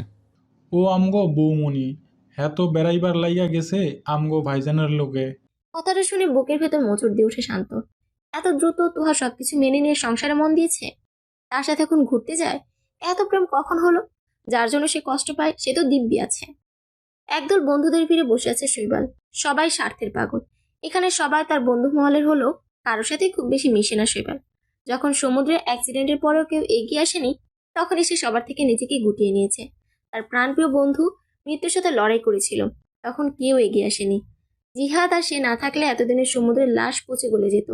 সব ভেবে ভেতরটা তিক্ততায় ভরে যায় তার। তাদের মধ্যে নীরবতা ভেঙে ফাহিম শুধালো, শৈবাল, সমুদ্র এখন কেমন আছে? পাপিয়াকে খুঁজে পেয়েছিস? চোখ মুখ শক্ত করে নেয় শৈবাল। সমুদ্রকে নিয়ে উত্তর দেওয়ার ইচ্ছে নাই তার। সবাই তার অমানসিক ভাব দেখে, অথচ তার সামনে কতগুলো মানুষরূপী পশু বসে আছে, তাদের দিকে কারো খেয়াল নেই। সমুদ্র মরে গেছে, তাকে নিয়ে তোদের সাথে কথা বলতে ইচ্ছে করছে না? সেখানে উপস্থিত সবার মুখ ছোট হয়ে আসে। জিহাদ ঠোঁট কামড়ে হাসে। সবাই ব্যস্ত হয়ে পড়ে টপিক চেঞ্জ করতে। শৈবাল চুপচাপ মোবাইলে মনোনিবেশ করে। এক পর্যায়ে তাদের মধ্যে আরেকজন বলে উঠল, কি ব্যাপার রে শৈবাল? এমনিতেই তো চুপচাপ ছিলি, বিয়ে করার পর আরো চুপচাপ। তোর সুন্দরী হট বউ দেখে মুখে খই ফোটার কথা। রাগে মাথা ফেটে যাচ্ছে শৈবালের। তুহাকে নিয়ে খারাপ কথা মেনে নিতে পারছে না। তার উপর এরা খুব স্বার্থপর। এদের কাছে কাউকে নিয়ে কোনো মন্তব্য করতে রাজি নয় সে। তুহা আমার বউ হয়, তাকে নিয়ে কোনো বাজে মন্তব্য আমি শুনতে চাই না। আমার বউ কেমন আমি জানি, কারো থেকে জানতে চাইনি। পরপর শৈবালের থেকে দুইটা শক্ত কথা শুনে ওদের মুখ চুপসে যায়। শৈবাল সেখান থেকে উঠে চলে যায়। জিহাদ হাসতে হাসতে বলে, আগে বলেছিলাম ওকে বেশি গাটাবি না, তারপরও একই কাজ করছিস তোরা, এখন মজা বোঝ। জিহাদের কাজিনরা সবাই মেহেদি দিতে ব্যস্ত। ছেলেপক্ষে বিয়ে হলো কনেপক্ষের বাড়ির মতো মেহেদি দেওয়ার হিড়িক পড়ে গিয়েছে সবার মাঝে। এই সবকিছুর মাঝে তুহা চুপচাপ বসে আছে। কাউকে চিনে না, কারোর সাথে কথা বলে না। একা নিজেকে অনগ্রহের মানুষ মনে হচ্ছে। এর মাঝে হুট করে কোত্থেকে শৈবাল এসে তার পাশে বসে পড়ে। তার হাতে একটা মেহেদি উকি দিচ্ছে। তুহা তার দিকে ভ্রুকুটি করে তাকাতেই শৈবাল একগাল হেসে তুহার বাম হাতটা এগিয়ে নেয়। তুহা হাত ছাড়াতে চাইলে রাগী লোকে তার দিকে তাকায়। আর কিছু বলে না তুহা। নীরবে তার কার্য দেখে যায়। শৈবাল তার হাতে গুটি গুটি অক্ষরে লিখে দিয়েছে শৈবালের বউ। শৈবালের কাণ্ডে হতভম্ব হয়ে যায় তুহা। কিছু বলার ভাষা হারিয়ে ফেলে। ছেলেটাকে নিষেধ করার পর থেকে যেন আরো উঠে পড়ে লেগেছে তার পরিচয় দেওয়াতে। শৈবাল বিশ্ব জয় করার মতো হেসে বলে, আশা করছি এরপর থেকে আমার বাক স্বাধীনতা কেড়ে নেওয়ার আগে একবার ভাববে। তুমি আমাকে যা করতে বলবে আমি তা কখনো করব না জান। রুমের এক কোণে বসে বাবার সাথে কথা বলছে তুহা। আজ কতগুলো দিন পর কথা হচ্ছে তার সাথে। তুহার মা মারা যাওয়ার পর থেকে বাবা তাকে সবসময় আগলে রেখেছে। তাদের সম্পর্ক বন্ধুর মতো, সুখে দুঃখের হাজারটা কথা বলে। তার বাবা শৈবালের কথা জিজ্ঞেস করলে তুহা বাবাকে অনেক কথা বলে, প্রয়োজনে কিছু কথা গোপনও করে। সে যতই খারাপ হোক তার হাজবেন্ড হয়, তাদের হাজবেন্ড ওয়াইফের সম্পর্কে যতটুকু গোপনতা বজায় রাখা উচিত ততটুকু গোপন করেই বাকিটা বলে নিজের পিতাকে। সব শুনে স্তব্ধ হয়ে যায় নুরুল পাটোয়ারি। মেয়ের সুখের জন্য বিয়ে দিয়েছে, অথচ তিনি ভাবেইনি মেয়েকে এক নরক থেকে বাঁচিয়ে আরেক নরকে সঁপে দিয়েছে। নুরুল পাটোয়ারি মেয়েকে শুধায়, কি করবি তুই? আমি চাই না তুই এখানে থাক, চলে আয় বাবার বুকে। ভিডিও কলের ওই পাশে বাবার ভেজা চোখ দেখে বুকের ভেতর মোচড় দিয়ে ওঠে তুহার। তারপরও নিজেকে কঠোর করার চেষ্টা করে সে বলে, আমাকে তুমি সাহায্য করবা বাবা? তোর সুখের জন্য আমি সব কিছু করতে পারবো মা। কি চাস তুই? আমি আগামী 1 মাস পর জাপান যেতে চাই, সেখানে বাকি পড়ালেখা করব। তুমি যা যা প্রয়োজন সবটা করো। আমার তোকে বিয়ে দেওয়া উচিত হয়নি, দেশের বাহিরে পাঠিয়ে দিতাম তোর ফুপির কাছে, এটাই ভালো হতো। এখন এসব ভেবে তো আর লাভ নাই, তুমি বরং সব ব্যবস্থা করো। খুব বেশি সময় লাগার কথা না, আমার পাসপোর্ট তো করা আছেই। এইটুকুতেই থেমে থাকেনি তুহা, বরং সাথে আরো একটা শর্ত যোগ করে, কেউ যেন এই বিষয়টা সম্পর্কে অবগত না হয়। বাবার সাথে কথা শেষ করে উঠে দাঁড়ায় তুহা। কালকে বিয়ে আর আজকে গায়ে হলুদ, তাকে রেডি হতে হবে। কনের বাড়িতে তাদেরকে হলুদ নিয়ে যেতে হবে। শৈবাল যাবে কিনা নিশ্চিত না, হয়তো নাও যেতে পারে। বন্ধুর পাশে থাকতে হবে তো। তুহা হলুদ শাড়ি পরে নেয় বাঙালি স্টাইলে। বাবার আদরের মেয়ে হলো, প্রায় সব কাজই হাতে হাতে শিখে নিয়েছে সে। হয়তো কখনো কাজ করা হয়নি, কিন্তু শিখে তো নিয়েছে, আর এখন কাজেও লেগে গিয়েছে। হলুদ শাড়ি পরে বিয়ে বাড়ির সাজার মতো একটু গর্জিয়াস সাজতে। জিহাদের কাজিন কণা এসে ডেকে যায় তুহাকে একবার, জানায় সবাই অপেক্ষা করছে। উঠে দাঁড়ায় তুহা, তাকে এখন বের হতে হবে। একবার ভেবেছে শৈবালকে বলে যাবে, আবার মনে হলো থাক না, কি দরকার বলার। সেই ছেলেটা তাকে কি কোনো কাজ বলে করে নাকি? বাহিরে গাড়ির কাছে যেতে যেতে বেশ কয়েকজন প্রশংসা করে তার। অনেকে হয়তো জানে জিহাদের বন্ধুর বউ, না হলে তো চেনার কথা না। কণাসহ আরো 2জন তার জন্য অপেক্ষা করছে। তুহা সেখানে উপস্থিত হতেই অদূরে তাকিয়ে দেখে শৈবাল সবার সাথে এটা ওটা কাজ করছে। তাকে হয়তো খেয়াল করেনি, সে সবার সাথে আলাপ করে গাড়িতে বসতে যাবে, সেই সময় শৈবাল এসে উপস্থিত হয়। তুহা তার দিকে ভ্রুকুচকে টাকা দিয়ে সে বলল, এভাবে কোথায় যাচ্ছ? আমাকে তো কিছু বলনি। প্রয়োজন বোধ করিনি। তুহার ডান হাত চেপে ধরে তাকে দূরে সরিয়ে আনে শৈবাল। মুগ্ধ হয় সে। এই মাথা নষ্ট করার সাজে কিছুতেই সে তুহাকে বাহিরে যেতে দিবে না। বিয়ে বাড়িতে কত ধরনের ছেলেপেলেরা থাকে, এমনি সুন্দরী বউ, তার উপর কখন কি ঘটে যায় বলা যায় না। তুহা শৈবালের দিকে রাগে লুকে তাকিয়ে বলে, কি সমস্যা আপনার, সেটা বোঝাবেন আমায়? তোমার মতো ঘাটতারা মেয়েকে বোঝানোর মতো ধৈর্য আমার নেই। তারপর কণার দিকে ইশারা করে জানায়, তোমরা যাও, আমার মিসেস যাবে না কোথাও। আমার মিসের শব্দটা শুনে কেঁপে ওঠে তুহা। এর রূপ ক্ষণে ক্ষণে বদলায়, কখন কি করে নিজেই হয়তো জানে না। জানলে এক একবার এক এক রূপ দেখাতো বুঝি। তুহা ভাবে এই মানুষটার বাম পাজরের হাড় থেকে তাকে তৈরি করা হয়েছে। তবে তাদের মাঝে এত বৈসাদৃশ্য কেন? মানুষটা কেন ভালো হয়ে তার জীবনে আসেনি? কেন এমনটা হলো তার সাথে? এসব দীর্ঘশ্বাসের উত্তর কি কারো কাছে আছে? মনে হয় না।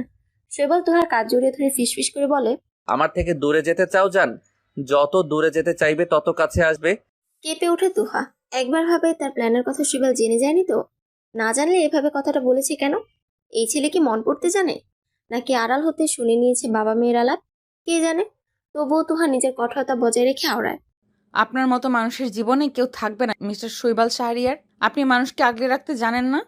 কাউকে আগলে রাখার প্রয়োজন নেই, যে থাকার সে এভাবেই থেকে যায়। শৈবালের কথা শুনে তুহা হেসে ফেলে, হাসতে হাসতে বলে, আপনার এই ভাবনার জন্য একদিন খুব পস্তাবেন শৈবাল শাহরিয়ার। কথা বলতে বলতে রুমে যায় তারা। শৈবাল কিছু বলে না, তার কাছে এসব কথার মূল্য নেই। তার জীবন, তার ভাবনা হয়তো আরো আলাদা। সে সেসব কথায় কান না দিয়ে তুহার উদরে হাত রেখে কাছে টেনে নিয়ে ঠোঁটে গভীরভাবে স্পর্শ করে। তার ঠোঁটে, গলায়, ঘাড়ে ছোট ছোট চুমু খায়।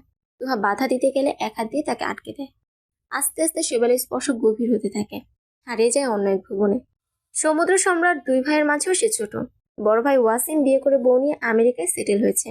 ওয়াসিম সম্রাট মার সাথে করুণ কণ্ঠে কথা বলে। আজ 1 বছর হতে চলো, ছোট ভাইটার কোনো খোঁজ নেই। সে কোথায় আছে, কেমন আছে, আজও খুঁজে পায়নি। পুলিশের সাথে কথা বলেও কোনো কুল কিনারা হয়নি। তার কোনো বন্ধুর সাথেও যোগাযোগ করতে পারছে না। তারা পুরো ফ্যামিলি তখন আমেরিকায় ছিল, শুধু সমুদ্র সম্রাট দেশে ছিল। বন্ধুদের সাথে ট্যুরে গিয়েছিল বান্দরবান। তারপর আর তার সাথে যোগাযোগ হয়নি। তার সবচেয়ে কাছের বন্ধু শৈবালের সাথেও যোগাযোগ করতে পারছে না। যাদের সাথে কথা হয়েছে তারা কেউ সমুদ্র সম্পর্কে কিছু জানে না, বরং তারা জানায় তারা কেউ সমুদ্রের সাথে ঘুরতে চায়নি। ওয়াসিম সম্রাট হতাশ হয়ে পড়ে। তার সবচেয়ে কাছের মানুষ, তার বন্ধুর মতো ভাইটা হারিয়ে গিয়েছে। তাকে এখনো খুঁজে পাওয়া যায়নি। কিভাবে এই সত্যিটা নিজের জন্মদাত্রীকে বলবে ওয়াসিম? বউ নাতাশার দিকে করুণ চোখে তাকালে সে বলে, তুমি চিন্তা করো না অনুজের বাবা, ঠিক পেয়ে যাবে ছোট ভাইকে। এই একই বাক্য গত 1 বছর ধরে শুনে আসছে সে।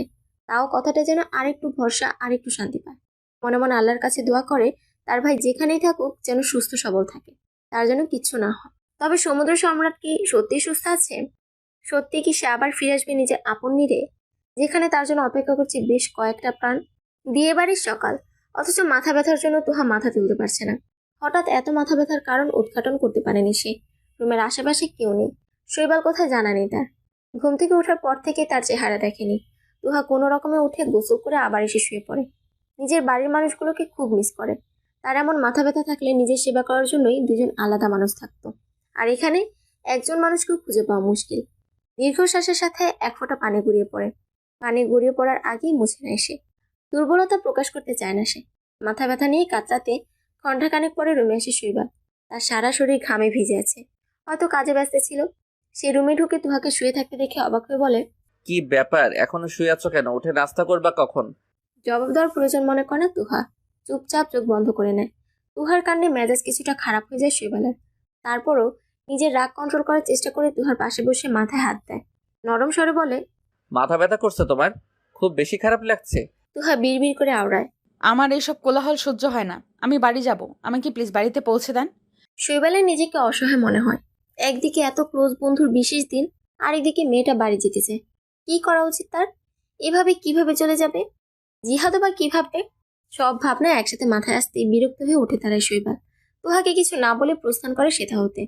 সমুদ্র সম্রাটের থেকে এখন পর্যন্ত কত টাকা নিয়েছো তুমি? অবাক হয় পাপিয়া। কি জবাব দেবে সে? আর তাকে এসব কেন জিজ্ঞেস করছে তার স্বামী? সোহেল সবকিছু জেনে যায়নি তো? কথাটা মনে আসতেই কথা ঘোরাতে উঠে পড়ে লাগে সে। কি থেকে কি বলবে বুঝে উঠতে পারে না। একসময় নিজেকে স্বাভাবিক করে জানায়, সমুদ্রের কাছ থেকে আমি টাকা নিতে কেন যাব সোহেল? আমার বাবার কি টাকা পয়সা কম আছে নাকি? তাকে ছেড়ে হঠাৎ আমাকে বিয়ে করেছো কেন? আমি যতদূর জানি সমুদ্র ওয়েল স্ট্যাবলিশ একটা ছেলে, ডাক্তার মানুষ, ফ্যামিলি ব্যাকগ্রাউন্ডও ভালো। তাহলে আমাকে বিয়ে করার কারণ কি? ভরকে যায় পাপিয়া। ঠোঁটের আগায় জুত শুয়ে উত্তর খুঁজে পায় না। বুকের ভেতর ভয়রা খামচে ধরে। বারবার এটা কেন মনে হয় সোহেল সবকিছু জেনে নিয়েছে। কিন্তু কিভাবে সম্ভব তা? যা ঘটা সব ঘটেছে বাংলাদেশে, এখন তারা মালয়েশিয়াতে আছে। কিভাবে সম্ভব ভাবতে ভাবতে সে উত্তর দেয়, সমুদ্র আমার সাথে বেইমানি করেছে, ডাবল টাইমিং করেছে আমার সাথে। তাছাড়াও বাবা মেনে নেয়নি আমাদের সম্পর্কটা। আড়ালে হাসি সোহেল। বড্ড বেশি বোকা মনে হয় পাপিয়াকে। যে মেয়ে একটা ছেলেকে মৃত্যুর দিকে ঠেলে দিয়ে নিজে বিয়ের পিড়িতে বসেছে, সে কিভাবে এতটা বোকা হয়? পাপিয়াকে আর কথা বলার সুযোগ না দিয়ে উঠে দাঁড়ায় সে। তার ভিন্ন পরিকল্পনা আছে। তুহার ডান পাশে আছড়া হয়ে মোবাইল টিপছে শৈবাল। মেয়েটা নাস্তা করে মেডিসিন নিয়ে কেবল ঘুমিয়েছে। মেয়েটাকে অভিমান করেছে। তার মাথা ব্যথার শুনেও শৈবাল কিছু করেনি, বরং রুম থেকে বের হয়ে গিয়েছে। এটাকে অভিমান করার জন্য জুৎসই কারণ হতে পারে না? তাকে ক্রন্দনরত অবস্থায় দেখেছে, রাগে কাঁপতেও দেখেছে, শুধু দেখেনি অভিমান করতে। তবে কি শৈবালের অবচেতন মনটা তুহার অভিমানের মুখোশি দেখতে চায়? মেয়েটা অভিমান করতে জানে? মনে তো হয় জানে না।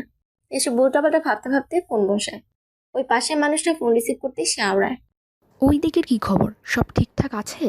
সেসব কিছু জানি না আমি। যেটুকু জানতে চাইছি তা কিভাবে বের করবা সেটা তুমি জানো। তোমার বক্তৃতা শুনতে ফোন করিনি আমি। শর্টকাটে কথা শেষ করো। ওর দায়িত্ব তোমাকে দিলাম। তাকে তুমি কিভাবে ট্রিট করবা তা তোমার ব্যাপার। কেটে পানিতেও ভাসিয়ে দিতে পারো। সবকিছু তোমার উপর নির্ভর করছে। সমুদ্র মরে গিয়েছে, তাকে নিয়ে কথা বলার মুড নেই, রাখছি, পরে কথা হবে। ভেতরটায় তিক্ততায় ভরে যায় শৈবালের। এই নিষ্ঠুর দুনিয়াতে এত বেশি কষ্ট কেন? কেন এক রত্তে শান্তি নাই? কেন প্রিয় মানুষগুলো সুস্থ থাকে না সব সময়? তুহার যখন ঘুম ভাঙে তখন চারদিকে কড়া রোদের তেজ। প্রথমে সে কিছুই বুঝে উঠতে পারে না, পরে মনে পড়ে নিজের মাথা ব্যথার কথা। জিহাদের কাজিন কনায় নাস্তা দিয়ে মেডিসিন দেওয়ার কথা। মেডিসিন নেওয়ার পরেই সে মূলত আবার ঘুমায়। ঘড়ির দিকে তাকিয়ে দেখে এখন দুপুর 2:30 বাজে। কি আশ্চর্য, এত বেলা হয়ে গেল অথচ তাকে কেউ ডাকতে আসেনি কেন? মাথা কিছুটা হালকা লাগছে এখন, তাই উঠে কোনো রকমের চোখে মুখে পানি দিয়ে বাহিরে যায় সে। সারা বাড়ি জনমানব শূন্য। সবাই কোনে পক্ষের বাড়িতে হয়তো। তুহা হতাশ হয়। দোতলার একটা রুমে থাকতে দিয়েছে তাদেরকে। নিচে খুন হয়ে গেল হয়তো টের পাওয়া যাবে না। তুহা নিচে নামতে সামনে পড়ে জিহাদের মা। ভদ্রমহিলা তাকে দেখে একগাল হেসে বলে, তুমি তো অসুস্থ ছিলে, তাই তোমাকে ডাকতে নিষেধ করেছি। কি একটা অবস্থা দেখো তো মা, তুমি নতুন বউ এসেছো, অথচ আমি ব্যস্ততার জন্য তোমাকে একটু সময় দিতে পারছি না। আরে অসুবিধা নাই আন্টি, সবার অবস্থায় তো বুঝতে হবে। তুহার উত্তরে সন্তুষ্ট হয় ভদ্রমহিলা। মৃদু হেসে বলে, চলো খাবে, তোমার তো এখনো খাওয়া হয়নি, বিকেলে হয়তো শৈবাল চলে যেতে পারে। অবাক হয় তুহা। তাদের তো এত তাড়াতাড়ি যাওয়ার কথা ছিল না, তাহলে হঠাৎ এই সিদ্ধান্ত নিল কেন? মনের প্রশ্ন মনে রেখে দেয় তুহা। চুপচাপ খেতে বসে। কোথায় পেটের ভিতরে ইঁদুর দৌড়ে মনে হয়। খাওয়ার ফাঁকে টুকটাক কথা হয়। শৈবাল জিহাদকে নিয়ে নানা ধরনের কথা বলে। কথার মূল ভাব এই যে শৈবাল, জিহাদ আর সমুদ্র স্কুল জীবন থেকে বন্ধু। জিহাদকে চিনলেও এখন সমুদ্রের ব্যাপারে কিছু জানে না সে। ছেলেটা কে বা বিয়ে বাড়িতে আসেনি কেন, এসব ব্যাপারে প্রশ্ন করবে ভেবেও আর করা হয়নি। খানিকক্ষণ বাদে শৈবাল আসে। শুভ্র রঙা পাঞ্জাবিতে তাকে স্নিগ্ধ পুরুষ লাগছে। 2 হাতা ফোল্ড করা, হাতে ফোন, চোখে চশমা, সারাক্ষণ এই ফোনের মাঝে বসে থাকে। কে জানে এই ফোনে কি আছে। শৈবাল এগিয়ে এসে দুহাত দিকে এক পল তাকিয়ে শুধায়। রেডি হয় নাও, আমরা বের হবো একটু পরে। একটু পর আবার নিজেই বলল, আমার হসপিটালে ইমার্জেন্সি কাজ পড়ে গিয়েছে। পরে তো আবার কারণ জিজ্ঞেস করতে করতে কানের পোকা মাথায় তুলে ফেলবা। বিরক্ত হয় তুহা। তার মোটেও ইচ্ছে ছিল না পুনরায় প্রশ্ন করার। শৈবাল শাহরিয়ার যে সবসময় এক লাইন বেশি বুঝে তা আরো একবার প্রমাণিত হয়েছে। সে বিরক্ত স্বর একবার বলেই ফেলে, অপ্রয়োজনে কথা বলেন কেন? আপনার কথাগুলো হাম্বা স্বরে আমার নিকট পৌঁছায়। বিরক্ত হই আমি। তুহারা যখন বের হয় তখন বিকেলের শেষ ভাগ। জিহাদ গাল ফুলিয়ে বসে আছে। প্রিয় বন্ধুর প্রস্থান কিছুতেই মেনে নিতে পারছে না, তাও আবার বিয়ে বাড়ি থেকে। জিহাদ অনেক অনুরোধ করার পরও শৈবাল রাজি হয় না। তার একটাই কথা, আমার হসপিটালে ইমার্জেন্সি কাজ পড়ে গিয়েছে, না গিয়ে উপায় নেই। জিহাদের কথা মানতে নারাজ সে। তাকে কিছুতেই মানানো যায়নি। শেষ পর্যন্ত মুখ গুমরা করে বসে আছে সে। তুহার সবার কাছ থেকে বিদায় নিয়ে গাড়িতে বসে। শৈবাল আসে আরো 10 মিনিট পরে। তুহার পাশে বসে গাড়ি তোর বন্ধ করতে করতে বলে, সবকিছু নিয়েছো? আবার কিছু রেখে আসনি তো? আপনাকে রেখে আসলে শান্তি পেতাম, ভুল করে হয়তো চলে এসেছেন। তুহার কথা শুনে একগাল হাসে শৈবাল। রাগে বৃত্তি জ্বলে যাওয়ার মতো অবস্থা হয় তুহার। বিরক্তি স্বরে বিড়বিড় করে বলে, পৃথিবীর সবচেয়ে জঘন্য হাসি। শৈবাল আরো একবার হেসে শুধালো, মানুষ যে জিনিসটা সবচাইতে বেশি অপছন্দ করে, আমি তা করতে বেশি স্বাচ্ছন্দ্য বোধ করি। তুহা আর উত্তর দেয় না। কথা বাড়ালেই পারবে, তাই নিজেকে শান্ত করে সে গ্রামের পথ ধরে সামনের দিকে এগিয়ে যায় তাদের গাড়ি। প্রকৃতির বাতাবরণে চারদিক স্বচ্ছ, সবুজে ঘেরা পল্লী ঘুরে দেখার বড্ড ইচ্ছে ছিল তুহার। ছোট ছোট পুকুর, উঁচু নিচু গাছ, মানুষের পল্লী জীবন সবটাই ছবিতে আঁকা। তুহা মুগ্ধ নয়নে বাহিরে তাকায়। এই 2 দিনে শৈবালের জন্য বাড়ি থেকে বের হতে পারেনি সে। ছেলেটা তাকে 1 মিনিটের জন্য বাহিরে যেতে দেয়নি। পাশে বসে মেরুন রঙের শার্ট পরা সুপুরুষটাকে এড়িয়ে যাওয়ার প্রাণপণ চেষ্টা চালায়। কড়া পারফিউমের ঘ্রাণ বেশি আসছে তার দিকে। মানুষের দিকে আর চোখে তাকায় তুহা। মনে মনে ভাবে, পৃথিবীর সবচেয়ে খারাপ সুদর্শন পুরুষটি তার স্বামী। এও বুঝি কোনো একদিন হওয়ার ছিল। এই তো আর মাত্র কিছুদিন, তারপরে খারাপ সুদর্শন পুরুষ, তার বিরক্তিকর সঙ্গ সবকিছু ছেড়ে চলে যাবে সে। তখন বারবার বিরক্ত হবে না তার কথা শুনে। দিনগুলো মন্দ হবে নাকি ভালো হবে, তুহার জন্য সুখকর হবে তো। ভার্সিটির এক কোণে বসে আছে ইফা, ইকরা, রাতুল আর হিমেল। তাদের মাঝে সবচেয়ে প্রিয় 2জন বন্ধু অনুপস্থিত আছে। তুহা নিজের বৈবাহিক জীবন নিয়ে ব্যস্ত, আর শান্ত তুহাকে হারিয়ে একাকিত্ব জীবন কাটাতে ব্যস্ত। ইকরা নিচের দিকে তাকিয়ে ঘাস উঠাতে উঠাতে আওড়ায়, শান্ত ভার্সিটিতে আসবে না? রাতুল মোবাইল বের করতে করতে বলে, আমাকে বলেছিল তো আসবে, কিন্তু এখনো আসেনি কেন কে জানে। ইফা একটা দীর্ঘশ্বাস ফেলে আওড়ালো, তুহার বিয়েটা স্বাভাবিকভাবে হলেও বিয়ের পর তার সাথে অনেক অন্যায় হয়েছে। সে চুপচাপ এসব মেনে নেওয়ার মতো মেয়ে না। কিন্তু তুহা ভার্সিটিতে কেন আসে না? সে তার প্রাণপ্রিয় স্বামীর সাথে হানিমুনে গিয়েছে। কথাটা বলতে বলতে এগিয়ে এসে হিমেলের পাশে বসে শান্ত। তার উপস্থিতিতে সবার বুকের ওপর থেকে ভারী পাথর নেমে যায় যেন। কিন্তু শান্তর মুখের দিকে তাকিয়ে মুখ ফ্যাকাশে হয়েছে ইফার। ছেলেটা এই কয়েকদিনে নিজের কি অবস্থা করেছে, আগে থেকে শুকিয়ে গিয়েছে, ঠোঁট কালচে রং ধারণ করেছে। দেখেই বোঝা যায় এই কয়টা দিন তার একমাত্র সঙ্গী ছিল সিগারেট। ইকরা প্রত্যুত্তর করে শান্তর কথা, তুই কিভাবে জেনেছিস? তোর সাথে যোগাযোগ হয়েছে তুহার? না, ওর খোঁজ নিতে গিয়েছিলাম, যার পরে শুনেছে। কথা বলতে বলতে সিগারেট ধরা শান্ত। ইকরা, ইফা হাজারবার নিষেধ করলেও শুনে না। সবার মাঝে নীরবতা বিরাজ করে কিছুক্ষণ। একটু পর শান্ত নিজে নীরবতা ভেঙে বুকের বাঁ পাশে হাত রেখে শুধালো, বুকের এইখানটায় ব্যথা করে, সহ্য করতে পারি না, ইচ্ছে করে মরে যায়। কথা শেষ হতেই বুকের বাঁ পাশে জ্বালিয়ে রাখা সিগারেট চেপে ধরে। ধরফরে ওঠে দাঁড়ায় 4 জনে। ইফা তড়িঘড়ি করে হাত সরিয়ে দেয় শান্তর। সিগারেট চেপে ধরা জায়গাটা শার্ট পরে বুকে লাল হয়ে যায়। ইফা শার্ট খুলে ফেলে।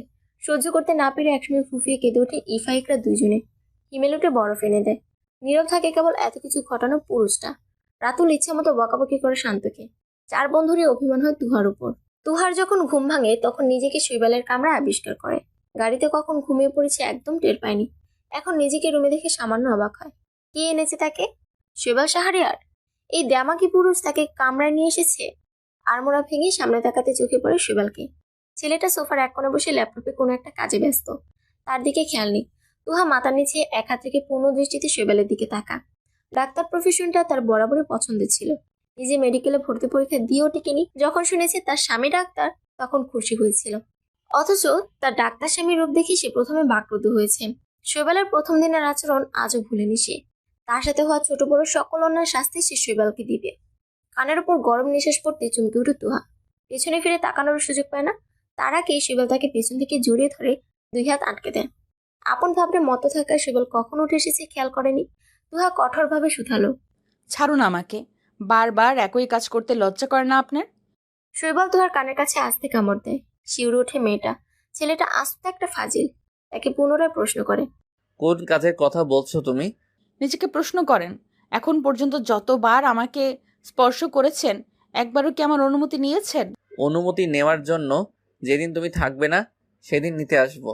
তুহা তাচ্ছিল্য হেসে উত্তর দেয়, অনুমতি নিতে হলে খুঁজতে হবে। আপনি আমাকে কখনো খুঁজে পাবেন? খুঁজে পাবো কিনা সেটা জিজ্ঞেস না করে এটা জিজ্ঞেস করো, আমি তোমাকে খুঁজবো কিনা। উত্তর দেয় না তুহা। তাকে উত্তর দিতে না দেখে রেগে যায় শৈবাল। কামড় বসে তুহার গালে, বুকে। মেজাজ খারাপ হয় তুহা। জোর করে শৈবালের থেকে নিজেকে ছাড়িয়ে নিয়ে দাঁতে দাঁত চেপে আওড়ায়, আপনি সব কিছুর ঊর্ধ্বে চলে গিয়েছেন শৈবাল শাহরিয়ার। আপনার মাঝে যদি মিনিমাম লজ্জাটুকু থাকে, তাহলে আমাকে আর কখনো স্পর্শ করবেন না। আপনার এক একটা স্পর্শে আমার বমি আসে, নিজেকে আবর্জনা মনে হয়। আপনি ভালো মানুষ, আপনার সাথে আমার যায় না। দয়া করে আমাকে একটু মুক্তি দেন প্লিজ। আপনি অসহ্যকর একজন পুরুষ, যার নিজের প্রতি মায়া ভালোবাসা নেই। যাকে বিয়ে করেছে তার প্রতিও কোনো মায়া কাজ করে না। সাধারণ ভাষায় আপনার মতো পুরুষদের যা বলে তা মুখে আনতে চাইছি না। কথাগুলো বলে রুম থেকে বের হয়েছে তুহা। শৈবাল থম মেরে বসে আছে। তুহার কথাগুলো তার মাঝে মারাত্মক প্রভাব ফেলেছে। মূলত তুহাকে জ্বালানোর জন্য অনেক সময় তাকে কাছে টেনে নেয় সে। তুহার রাগত স্বরে প্রতিবাদ করা, মুখের সামনে আঙুল নাচিয়ে কথা বলা দারুণ লাগে তার কাছে। কিন্তু তুহা এমন ব্যবহার করবে কোশমিন কালেও ভাবেনি সে। নিজেকে নিজের কাছে মারাত্মক খারাপ মনে হচ্ছে। সে খারাপ, নিজের প্রতি মায়া নেই, এই কথাগুলো সে জানে। আজ তুহা বলায় আরো ভালোভাবে অনুধাবন করে। মনে মনে আওড়ায়, আমার খারাপ হওয়ার পেছনের কারণটা খতিয়ে দেখে আমাকে খারাপ বলো মিসেস, আমার আফসোস থাকবে না। সমুদ্রকে আবার স্বাভাবিক জীবনে ফিরিয়ে এনে আমাকে খারাপ বলো, আমি তোমাকে কিছু বলবো না। কিন্তু এভাবে তো তুমি আমাকে খারাপ বলতে পারো না জান। আমার প্রতিটা খারাপ কাজের প্রত্যক্ষদর্শী তোমাকে বানানোর জন্য হলেও তোমাকে আমার জীবনে থাকতে হবে সারা জীবন। এক চুল পরিমাণও ছাড় দিতে রাজি নই আমি। তুহা বাবার বাড়িতে আছে আজ 4 দিন। শৈবালের সাথে সেদিন রাগারাগি করে এই বাড়িতে চলে এসেছে। মূল কারণ, রাগারাগি দেখালো সে এসেছে নিজের কাজে। জাপানে যাওয়ার বিষয়টা ভালোভাবে গুছিয়ে নিয়েছে এই 4 দিনে। কাউকে কিছু বুঝতে না দিয়ে নিজের মতো থেকেছে। ওই বাড়িতে যোগাযোগ রেখেছে। মামনিকে বলেছে বাবার কথা মনে পড়ে, তাকে দেখতে চায়। শৈবালের ব্যাপারটা জানায়নি। এই 4 দিনে তার সাথে 1 সেকেন্ডের জন্য কথা হয়নি। তুহা একটা কালো জামদানি শাড়ি পরে নিজেকে গুছিয়ে নেয়। এখানকার কাজ শেষ। ওই বাড়িতে যাওয়ার জন্য রেডি হয়েছে। নিজেকে সাজানোর কারণ হলো শৈবালকে দেখানো উচিত সে দিব্যি ভালো আছে, সুখী আছে। তুহাকে নেওয়ার জন্য প্রিয় এসেছে। দুজনে গল্পগুজব করে ঘন্টাখানেক পরে বাড়ি আসে। আসার সময় মার্কেটে গিয়ে কেনাকাটা করতে ভুলে না। তুহা যখন এখানে আসে তখন প্রায় সন্ধ্যা। নামাজ পড়ে চা বসায় নিজেই। আজকে বাড়িতে শৈবালের পিতা আতিফ খন্দকার আছে। বিয়ের পর আজকে প্রথম মামাকে দেখেছে তুহা। এতদিন তিনি বিদেশে মাটিতে ছিলেন ব্যবসায়ের কাজে। তুহা চা এনে আতিফ খন্দকারের হাতে দিলে মুচকি হাসে ভদ্রলোক। প্রিয়র সাথে গল্পে মতো থাকায় তুহার দিকে খেয়াল করা হয়নি। এখন দেখি কিছুটা লজ্জা পেয়ে বলে, বসো তোহা, তোমার সাথে মামার তো কথাই হয়নি। পর করে দিয়েছো নাকি মামাকে? প্রত্যুত্তরে মুচকি হাসি তুহা। আতিফ খন্দকারের পাশের আসনে বসতে বসতে শুধালো, পর হতে দিলেন কই? ভালো মন্দ বিচার না করেই তো আরো আপন করে নিয়েছেন। তুহার কথার ধরনে মুগ্ধ হয় ভদ্রলোক। তাদের ছোট্ট তুহা কত বড় হয়ে গিয়েছে, এখন গুছিয়ে কথা বলতে জানে। যদিও কথাটা সামান্য খোঁচা দিয়ে বলেছে, তাও তিনি গায়ে মাখেননি। কারণ ইতিমধ্যেই ভদ্রলোক নিজের ছেলের কর্মকাণ্ড সম্পর্কে সামান্য হলেও অবগত। তুহার কথা জবাবটা দেয় খানিক বাদেই। ভালো মন্দ বিচার করতে গেলে পৃথিবীতে 90% কাজ বাকি থাকবে মা। জগতে যেমন খারাপ আছে তেমন ভালো আছে। ভালোর সংস্পর্শে এসে কিন্তু খারাপের ভিত নড়বড় হয়। জবাব দেয় না তুহা, বরং দীর্ঘশ্বাস ফেলে। তাদের সবার কথা সারমর্ম ইতিমধ্যে তার জানা। কিন্তু তাদের ইতর ছেলে যে ভালো হবার নয়, এটা কিভাবে বুঝাবে তাদের? শৈবালের কথা মনে আসতেই আনমনে আশেপাশে তাকায় তুহা। মনের অজান্তেই চোখ বিচরণ করে চারদিকে, কিন্তু কোথাও বহু কাঙ্ক্ষিত পুরুষকে দেখতে পায় না। তুহার চনমনে দৃষ্টি নজরে আসে প্রিয়র। চঞ্চল চিত্তে জবাব দেয়, তোমার বহু আকাঙ্ক্ষিত পুরুষ অসুস্থ শরীরে হাসপাতালে রোগী দেখতে গিয়েছে। নিজেকে রোগী বানিয়ে আরেক রোগীর সেবা করা যাকে বলে। প্রিয়র কথা চমকে ওঠে তুহা। মিনিটের মাঝে নিজেকে সামলে নেয়, যেন প্রিয়র কথা তার মাঝে কোনো প্রভাব ফেলতে পারেনি। প্রিয়র দিকে প্রশ্নবোধক চাহানি নিক্ষেপ করে কিছুটা ধমকের স্বরে বলে, কার কথা বলছো? যদি তোমার ভাইয়ের কথা বলে থাকো তাহলে বলবো। সে কোথায় আছে, কেমন আছে, এইসব ব্যাপারে জানার বিন্দুমাত্র আগ্রহ আমার নেই। তুমি আমাকে এসব বলছো কেন আজব? থমকে যায় প্রিয়। তুহার কাছ থেকে এত কড়া কথা হজম করতে বেগ পোহাতে হয় তাকে। মেয়েটা থেকে যথেষ্ট স্নেহ করে। যেখানে আদুরে স্বরে কথা বলে সেখানে হঠাৎ এত কড়া কথা নিতে পারে না সে। তুহার পেছনে অদূরেই দাঁড়িয়ে থাকতে দেখা যায় শৈবালকে। চোখ মুখ শক্ত করে দাঁড়িয়ে আছে। তুহার কথা হয়তো শুনে নিয়েছে। কয়েক কদম এগিয়ে এসে আওড়ায়, দিন দিন বেয়াদব হয়ে যাচ্ছ তুমি। কার সাথে কিভাবে কথা বলতে হয় শিক্ষা দেয়নি তোমার পরিবার? আকস্মিক শৈবালের কথা শুনে চমকে ওঠে তুহা। পরিবার নিয়ে কথা বলায় রেগে যায় বেশ, কিন্তু জুৎসই উত্তর না পেয়ে তীর করে কাঁপতে থাকে তার শরীর। অবস্থা বেগতিক দেখে সেখান থেকে সরে যায় প্রিয়। শৈবাল সেখানে দাঁড়িয়ে সময় নষ্ট না করে নিজের কামরায় চলে যায়। তার দাঁড়িয়ে থাকতেও কষ্ট হয়। তুহার নিজেকে সামলাতে মিনিট খানেক লাগে, তবে কাঁদে না সে।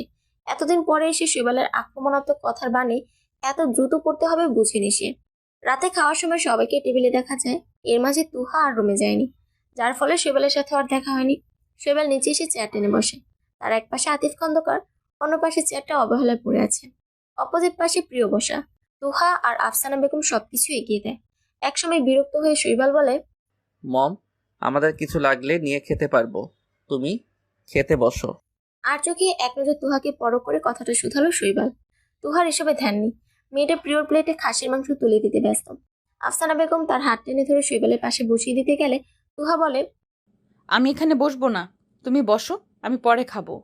আতিফ খন্দকার হয়তো তুহার মনোভাব বুঝতে পারে, তাই তো তুহাকে বলল, তুমি বাবার পাশে বসো, কতদিন হলো মেয়ের পাশে বসে খাই না। আতিফ খন্দকারের কথায় খানিকটা অস্বস্তিতে পড়ে তুহা। যেখানে তাদের ছেলেকেই মেনে নিতে পারেনি, সেখানে ওনাদের বাবা বা মা ডাকতে পারে না। এখন অবধি আগের সম্বোধনেই আছে। তারপর আর বাক্য ব্যয় না করে তুহা তার পাশে বসে। শৈবালের চল ক্রমশ শক্ত হয়ে আসে। তুহা যে খুব সূক্ষ্মভাবে তার পাশে বসাকে এড়িয়ে গিয়েছে তা ঢের বুঝতে পেরেছে সে। থম মেরে বসে থাকে, মুখে খাবার নেই। তার সারা জীবনে এই মেয়েটার নিকট সে যতটা অপমানিত হয় আর কেউ তা করতে সাহস পায়নি। পেটে খাবার পড়ে না শৈবালের। একে তো জ্বরের শরীর, মুখ তেতো হয়ে আছে, কোনো খাবারই ভালো লাগছে না। তার উপর তুহার নীরবে করা অপমান, দুইটাই সহ্য সীমার বাহিরে। শৈবাল নীরবে প্রস্থান করে সেথা হতে। বাহিরে বজ্রপাত হচ্ছে, বর্ষণের আগাম সংকেত। বৃষ্টি আসার পূর্বে প্রকৃতির কি নিদারুণ অপূর্ব দৃশ্য। কখনো এতটা মনোযোগ সহকারে প্রকৃতি দেখা হয়নি শৈবালের। আজ দেখতে গিয়ে অনুভব করে মন্দ লাগছে না। কথায় আছে, ব্যক্তি নিজেকে ভালোবাসলে আশেপাশের সবকিছুকে ভালোবাসতে জানে সে। তবে কি শৈবাল নিজেকে ভালোবাসতে শুরু করেছে? ঝুম বৃষ্টির মাঝে দাঁড়িয়ে আছে শৈবাল। হাতে সিগারেটটা বৃষ্টি পানিতে ধুয়ে যায়। চোখ বন্ধ করে প্রকৃতির লীলা খেলা অনুভব করে সে।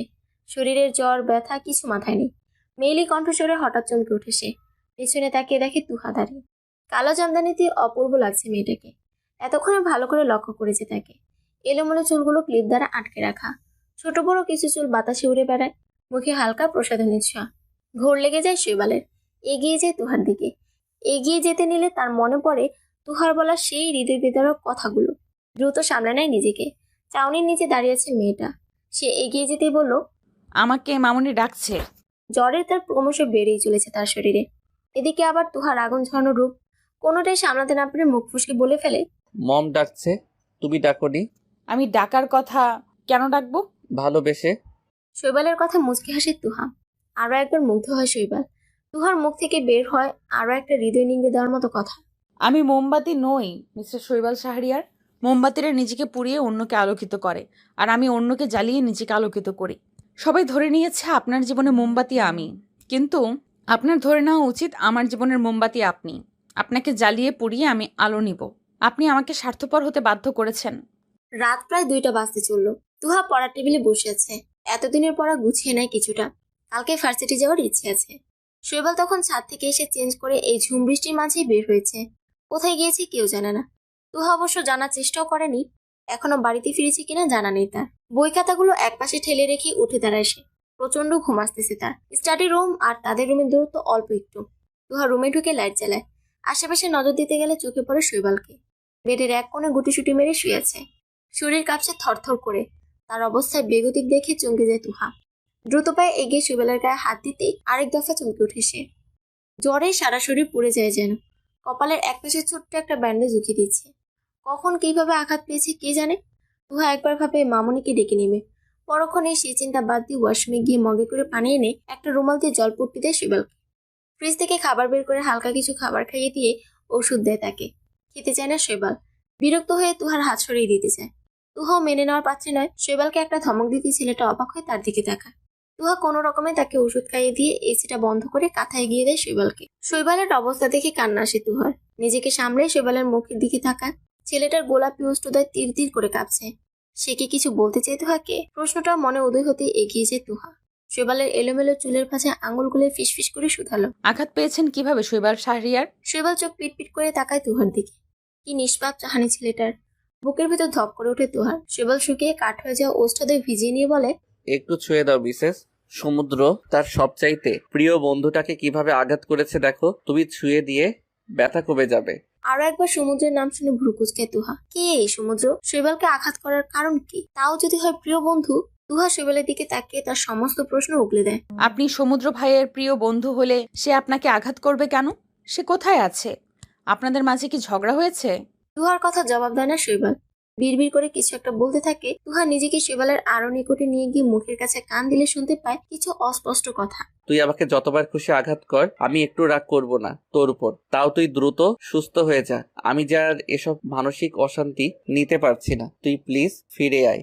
শৈবাল অস্পষ্ট স্বরে আরো কথা বলে, যা দুহা পর্যন্ত পৌঁছায় না। যতটুকু কথা শুনেছে তাতে সে এতটুকু বুঝতে পারছে শৈবাল হয়তো তার বন্ধু সমুদ্রের সাথে দেখা করতে গিয়েছে, কিন্তু তাকে আঘাত করার হিসেব কিছুতেই মেলাতে পারে না। ছেলেটা তার প্রাণপ্রিয় বন্ধুকে কেন আঘাত করতে যাবে? ঘাড়ে উচ্চ নিঃশ্বাস পড়লে চমকে উঠে তুহা। শৈবাল আর তার মাঝে যতটুকু দূরত্ব ছিল তাই ইতিমধ্যে গুছিয়ে নিয়েছে ছেলেটা। শৈবাল তাকে দুই হাতে চাপড়ে ধরে, উথরে উৎস আদরে ভরিয়ে দেয়। ছোট ছোট কামড়ে তীর তীর করে কেঁপে ওঠে তুহা। শৈবাল এগিয়ে এসে ঠোঁট ছুঁয়ে দেয় তুহার। ললাট থেকে ফিসফিস করে আওড়ালো, তোমাকে একটুখানি আদর করলে রাগ করবে মিসেস? জবাব দিতে পারে না তুহা। শৈবাল জবাবের আশায় না থেকে ডুবে যায় তুহার মাঝে। সে নিজেকে প্রশ্ন করে, তোকে এই অসভ্য ছেলেটা একটুখানি ছুঁয়ে দিলে তুই রাগ করবি তুহা? সঠিক জুৎসে উত্তর মিলে না তার নিকট। একটা সময় নিজেকে ছেড়ে দেয় শৈবালের নিকট। পরের দিন সকাল 8টা বাজতে চলল, অথচ এখনো শৈবালের জ্বর নামার নাম গন্ধ নেই। তুহা ভয় পেয়ে আফসানা বেগমকে ব্যাপারটা জানালে আতিফ খন্দকার সহ ছেলেকে দ্রুত হসপিটালে অ্যাডমিট করায়। তুহা একবার মনে করে হাসপাতালে যাবে না, আবার কি যেন ভেবে রান্না করে রেডি হয়ে বিকেলের দিকে একবার যায়। সকালে নামার সময় একবার গিয়েছিল, পরে প্রিয়কে রেখে চলে আসে। আফসানা বেগমকে সামনে নেয় প্রিয়। ভদ্রমহিলা একটু পরপর ফুফিয়ে কেঁদে ওঠে। তুহা যখন যায় তখন দেখে শৈবালকে ঘিরে তার কয়েকজন কলিগ দাঁড়িয়ে। কেবিনে তারা ব্যতীত অন্য কেউ নেই। প্রিয়, আফসানা বেগম বা আতিফ খন্দকার কোথায় জানা নেই তার। স্বাভাবিকভাবেই তাদের দেখে সে কিছুটা অপ্রস্তুত হয়। শৈবাল তখন বেডে হেলান দিয়ে তাদের সাথে বাক্য বিনিময়ে ব্যস্ত ছিল। তার এক হাতে স্যালাইনের নল ঝুলে আছে। তুহার দিকে নজর পড়ে তার মিনিট 2 পরে। তুহাকে দেখে গম্ভীর স্বরে বলল, ওখানে দাঁড়িয়ে আছো কেন? ভেতরে আসো। অবাক হয় তার কলিগরা, তাকায় তুহার দিকে। অপরিচিত চেহারা দেখে খানিকটা বিচলিত হয়ে আদিল নামের একটা ছেলে বলে বসে, স্যার, উনি কে? কি হন আপনার? শৈবাল তাদের দিকে শান্ত চোখে তাকিয়ে কিছুটা আদেশের স্বরে বলে, আপনারা একপাশে গিয়ে কাইন্ডলি আমার মিসেসকে জায়গা দেন। সবাই অবাক হয়ে শৈবালের দিকে তাকায়। মিসেস বলতে কি বোঝানো হয়েছে কারো বুঝতে বাকি নেই। কাজ পাগল মেয়েদের দিকে চোখ তুলে না তাকানো ছেলেটার বইয়ের প্রতি কেয়ার দেখে বিস্মিত হয় সকলে। তুহাকে জায়গা ছেড়ে দিয়ে এক পাশে সরে যায়। তুহা শৈবালের পাশে বসতে দিলে দিয়া নামের এক মেয়ে কলিগ বলল, সিরিয়াসলি মিস্টার শৈবাল শাহরিয়ার, উনি আপনার ওয়াইফ? আমার তো এখনো বিশ্বাস হয় না। অবিশ্বাস করার মতো এখানে কিছু ঘটেনি মিস দিয়া। বিরক্ত স্বরে জবাব দেয় শৈবাল। দিয়া অবাক হয়ে বলে, আমি তা বলতে চাইনি। আপনি... দিয়াকে কথা শেষ করতে দেয় না শৈবাল। বিরক্ত হয়ে তার দিকে তাকিয়ে সুধা, আপনি আমাকে দেখতে এসেছেন, দেখা শেষ হলে যেতে পারেন। আমি আমার বউয়ের সাথে প্রাইভেট সময় কাটাবো। কথাটা দিয়াকে উদ্দেশ্য করে বলল। সকলের বেশ গায়ে লাগে। তারা কোনো মতে শৈবালা থেকে বিদায় নিয়ে বের হয়ে যায় কেবিন থেকে। এদিকে শৈবালার নির্লজ্জ ঠোঁটকাটা কথাবার্তা শুনে লজ্জায় নেতিয়ে পড়ে তুহা। এতগুলো মানুষের সামনে এইভাবে কিভাবে কথাগুলো বলল? রাগত স্বরে শৈবালের দিকে তাকিয়ে বলল, অসভ্য পুরুষের মতো কথা বলেন কেন? অসভ্য পুরুষ! এমন ভালোবাসা দেখাচ্ছেন মনে হয় আমাকে ছাড়া আপনি শ্বাসটাও ফেলতে পারেন না। তুহার বলা ধরনে হেসে ফেলে শৈবাল। সেরকম কিছু না, সুখী বিবাহিত পুরুষ হওয়ার অভিনয় করার চেষ্টা করলাম একটু। প্রথমবার হিসেবে ভালো ছিল, তাই না? বুকের ভেতরটা মুছে উঠে তুহার। কথাটা একদম আশা করেনি তার থেকে। সে কি একটু বেশি ভাবে সবসময়? নয়তো এমন হয় কেন তার সাথে? সে কি আগের জন্মে কোনো পাপ করেছিল? তুহা যখন হাসপাতাল থেকে ফিরে আসে তখন রাত 10টা বাজে। সারাটা দিন হাঁসফাঁস করে কেটেছে তার। মানুষটা হাসপাতালের বিছানায় পড়ে আছে, কিছুতেই যেন স্বস্তি মিলছে না তার। কেউ একটা পশুর সাথে কিছুদিন থাকলো তার প্রতি মায়া জন্মে যায়। সেখানে সে তো একজন জলজ্যান্ত মানুষ। শৈবালের জ্বর বেড়ে যাওয়াতে তাকে বাড়িতে আসার অনুমতি দেয় না ডাক্তার। আরো 2 দিন পরে ফিরে আসে শৈবাল। এর মাঝে একটিবারের জন্য তুহা তাকে দেখতে যায়নি। যার কাছে তার বউয়ের কোনো মূল্য নাই, সবার সামনে বসে ভালোবাসার নাটক করে, তাকে দেখতে যাওয়ার কি দরকার? তুহার নিকট সবার আগে নিজের আত্মসম্মান। শৈবাল যেদিন বাড়ি ফিরে সেদিন থেকে শুরু হয় তাকে এড়িয়ে চলা। তুহা শৈবালের সামনে যায় না আজ 18 দিন হলো। শৈবাল নিজেও বাড়িতে থাকে না। নিজের ব্যস্ত সময় কাটিয়ে যে 2-1 দিন রাতে বাসায় ফিরে সেদিনও তুহাকে দেখতে পায় না। সেদিন হাসপাতালে শৈবালের শেষ কথার প্রত্যক্ষদর্শী ছিলেন আফসানা বেগম। ছেলের কথা শুনে আকাশ থেকে পড়েন যেন তিনি। তুহার চুপসে যাওয়া মুখ দেখে মায়া হয়। ফলস্বরূপ তুহা যখন শৈবালকে এড়িয়ে চলে তখন সেটা তিনিও দেখেও না দেখার ভান করেন। আজকে 13 তারিখ, 2 দিন পরে তুহার ফ্লাইট। তার চলে যাওয়ার কথা এখনো নুরুল পাটোয়ারি ছাড়া কেউ জানে না। তুহা সিদ্ধান্ত নেয় আজকে এ বাড়ি থেকে চলে যাবে। ছেলেটা 3 দিন আগে চট্টগ্রামে গিয়েছে কোনো একটা কাজে। আজকে আসার কথা। শৈবাল বাড়ি না থাকাকালীন সবকিছু গুছিয়ে আফসানা বেগমের কাছে যায় তুহা। আফসানা বেগম রান্নার কাজে ব্যস্ত ছিল। আজ 3 দিন পর ছেলে চট্টগ্রাম থেকে বাড়ি ফিরছে। ভালো মন্দ কিছু রান্না না করলে চলে? তুহা আফসানা বেগমের কাছে এসে মৃদু স্বরে শুধালো, মামনি, তোমার সাথে আমার কিছু কথা ছিল। অবাক হয় আফসানা বেগম। তুহা কেবল শৈবালকে এড়িয়ে চলে না, সাথে তাদেরকেও যথাসম্ভব এড়িয়ে চলার চেষ্টা করে। সেখানে আজ হঠাৎ ছেদে কথা বলতে আসায় অবাক হন বটে। তর্কেতে মশলা দিতে দিতে বলল, মামুনিকে কিছু বলার প্রয়োজন আছে নাকি? আমাদেরকে তো দূরে ঠেলে দিয়েছো। তুহা কথা বাড়াতে চায় না, তাই সেদিকে না গিয়ে সরাসরি আওড়ায়, এখন তো সন্ধ্যা হয়ে গিয়েছে, আমি কালকে চলে যেতে চাই। অসুবিধা নাই, বাড়ি যাও, গিয়ে ঘুরে ফিরে আসো। গেলে তো আর ফিরে আসবো না মামুনি। তাচ্ছিল্য হেসে জবাব দেয় তুহা, চোখের কোণে জল করায়। আফসানা বেগম হেসে বলে, বিয়ের পর স্বামীর বাড়ি মেয়েদের সব মা এভাবে বলে না। সরি টু সে মামুনি, আমি তোমার মতামত শুনতে পারবো না, কারণ আমি সিদ্ধান্ত নিয়ে ফেলেছি। তোমার ছেলে এত অপরাধ করার পরও তোমরা তাকে সাপোর্ট করে যাও, তাই তোমাদের নিয়ে আমার কিচ্ছু বলার নেই। কিন্তু আমি এসব সহ্য করে এখানে থাকতে পারবো না। একটা মেয়ে বিয়ের পরে স্বামীর যত্ন ভালোবাসার ছায়াতলে থাকে। আমাকে যত্ন করে বা ভালোবেসে তোমার ছেলে তার ভালোবাসাকে অপমানিত করবে না হয়তো। তুমি চেয়েছো তোমার ছেলের সাথে আমি সুখে সংসার করি, আমিও চেয়েছিলাম, কিন্তু আসল যে ব্যক্তি সে চায়নি, তাই সংসার আগায়নি। এই বন্ধন আজ হলেও ভাঙবে, কাল হলেও তোমার ছেলে ভেঙে দিবে। শুধু শুধু থেকে মায়া বাড়িয়ে তো কোনো লাভ নেই, তাই না? স্তব্ধ হয়ে তাকিয়ে থাকে আফসানা বেগম। ছেলের কর্মকাণ্ড সম্পর্কে তিনি অবগত, কিন্তু কখনো চায়নি তাদের সম্পর্কটা ভেঙে যায়। মন প্রাণ থেকে সবসময় দোয়া করেছে শেষ পর্যন্ত, তবে এটাই লেখা ছিল তাদের ভাগ্যে। তুহাকে বাধা দেওয়ার কথা মনে আসলেও চেপে যায়। মেয়েটা বড্ড জেদি, হয়তো নাও শুনতে পারে। শৈবাল বাড়ি ফিরে খাওয়া দাওয়া করে রুমে আসে 12টা নাগাদ। তুহা বেডের এক কোণে ঘুমের ফান ধরে শুয়ে আছে। ইচ্ছে করে আজকে এই রুমে এসেছে। ভোরবেলা যদি চলে যেতে হয় তাহলে এই রুমে তাকে আসতেই হতো, আর তখন শৈবালের রুমের দূর বন্ধ থাকে, তাই বাধ্য হয়ে এখানেই থাকতে হলো তাকে। শৈবাল রুমে ঢুকে তুহাকে দেখে খানিকটা অবাক হয়। এত ব্যস্ততা মাঝেও এই নারীকে সবসময় মনে পড়েছে তার। কিন্তু রমণী যে জেদ ধরেছিল, নিজের কাছে প্রতিজ্ঞাবদ্ধ ছিল তার সাথে দেখা দিবে না, আজ হঠাৎ এখানে কেন? প্রশ্ন মনে আসলো, কথা আগায় না শৈবাল। তুহার দিকে এগিয়ে গিয়ে অন্য টপিকে প্রশ্ন তোলে, কি ব্যাপার মিসেস, তুমি নাকি ভার্সিটিতে যাও না? ভার্সিটি যাওয়ার জন্য মাস 2 আগেও তো আমার সাথে ঝগড়া করেছো। জবাব দেয় না তুহা। নিজেকে ঘুমন্ত মানুষ প্রমাণ করতে ব্যস্ত সে। শৈবালও নাছর বান্দা। সে বুঝতে পেরেছে তুহা ইচ্ছা করে তাকে ইগনোর করছে। তুহার মুখের উপর থেকে বালিশ সরিয়ে এক হাতের আঁচলে তার গাল ধরে, অন্য হাত গলিয়ে দেয় তার চুলের ভাঁজে। শৈবালের স্পর্শে তুহার মাঝে কোনো প্রতিক্রিয়া দেখা গেল না। সে নীরবে শুয়ে আছে চোখ বুজে। ভেতরে ঝড় বয়ে যাচ্ছে, মনে মনে দোয়া করে, এই সুপুরুষ কখনো আমার জন্য নিষিদ্ধ না হোক, সারা জীবন আমি তার হয়ে থাকতে চাই। নিজের অজান্তেই এসব ভেবে নাকের পাটা ফুলে ওঠে তার। নিজেকে ধিক্কার জানা। মাথা থেকে এক ঝটকে শৈবালের হাত সরিয়ে দিয়ে শুধালো, আমি ঘুমাবো, ডিস্টার্ব করবেন না। এতদিন পরে ভালোবাসার মানুষের মুখ দেখেছো, কোথায় একটু চুমুটুমু খাবে তা না করে পালাতে চাইছো? আপনাকে ভালোবাসার আগে আমার মরে যাওয়া উচিত। অনুভূতি লুকানো যায় না মিসেস, নিজেকে লুকিয়ে রেখে অনুভূতি লুকানোর বৃথা চেষ্টা করো না।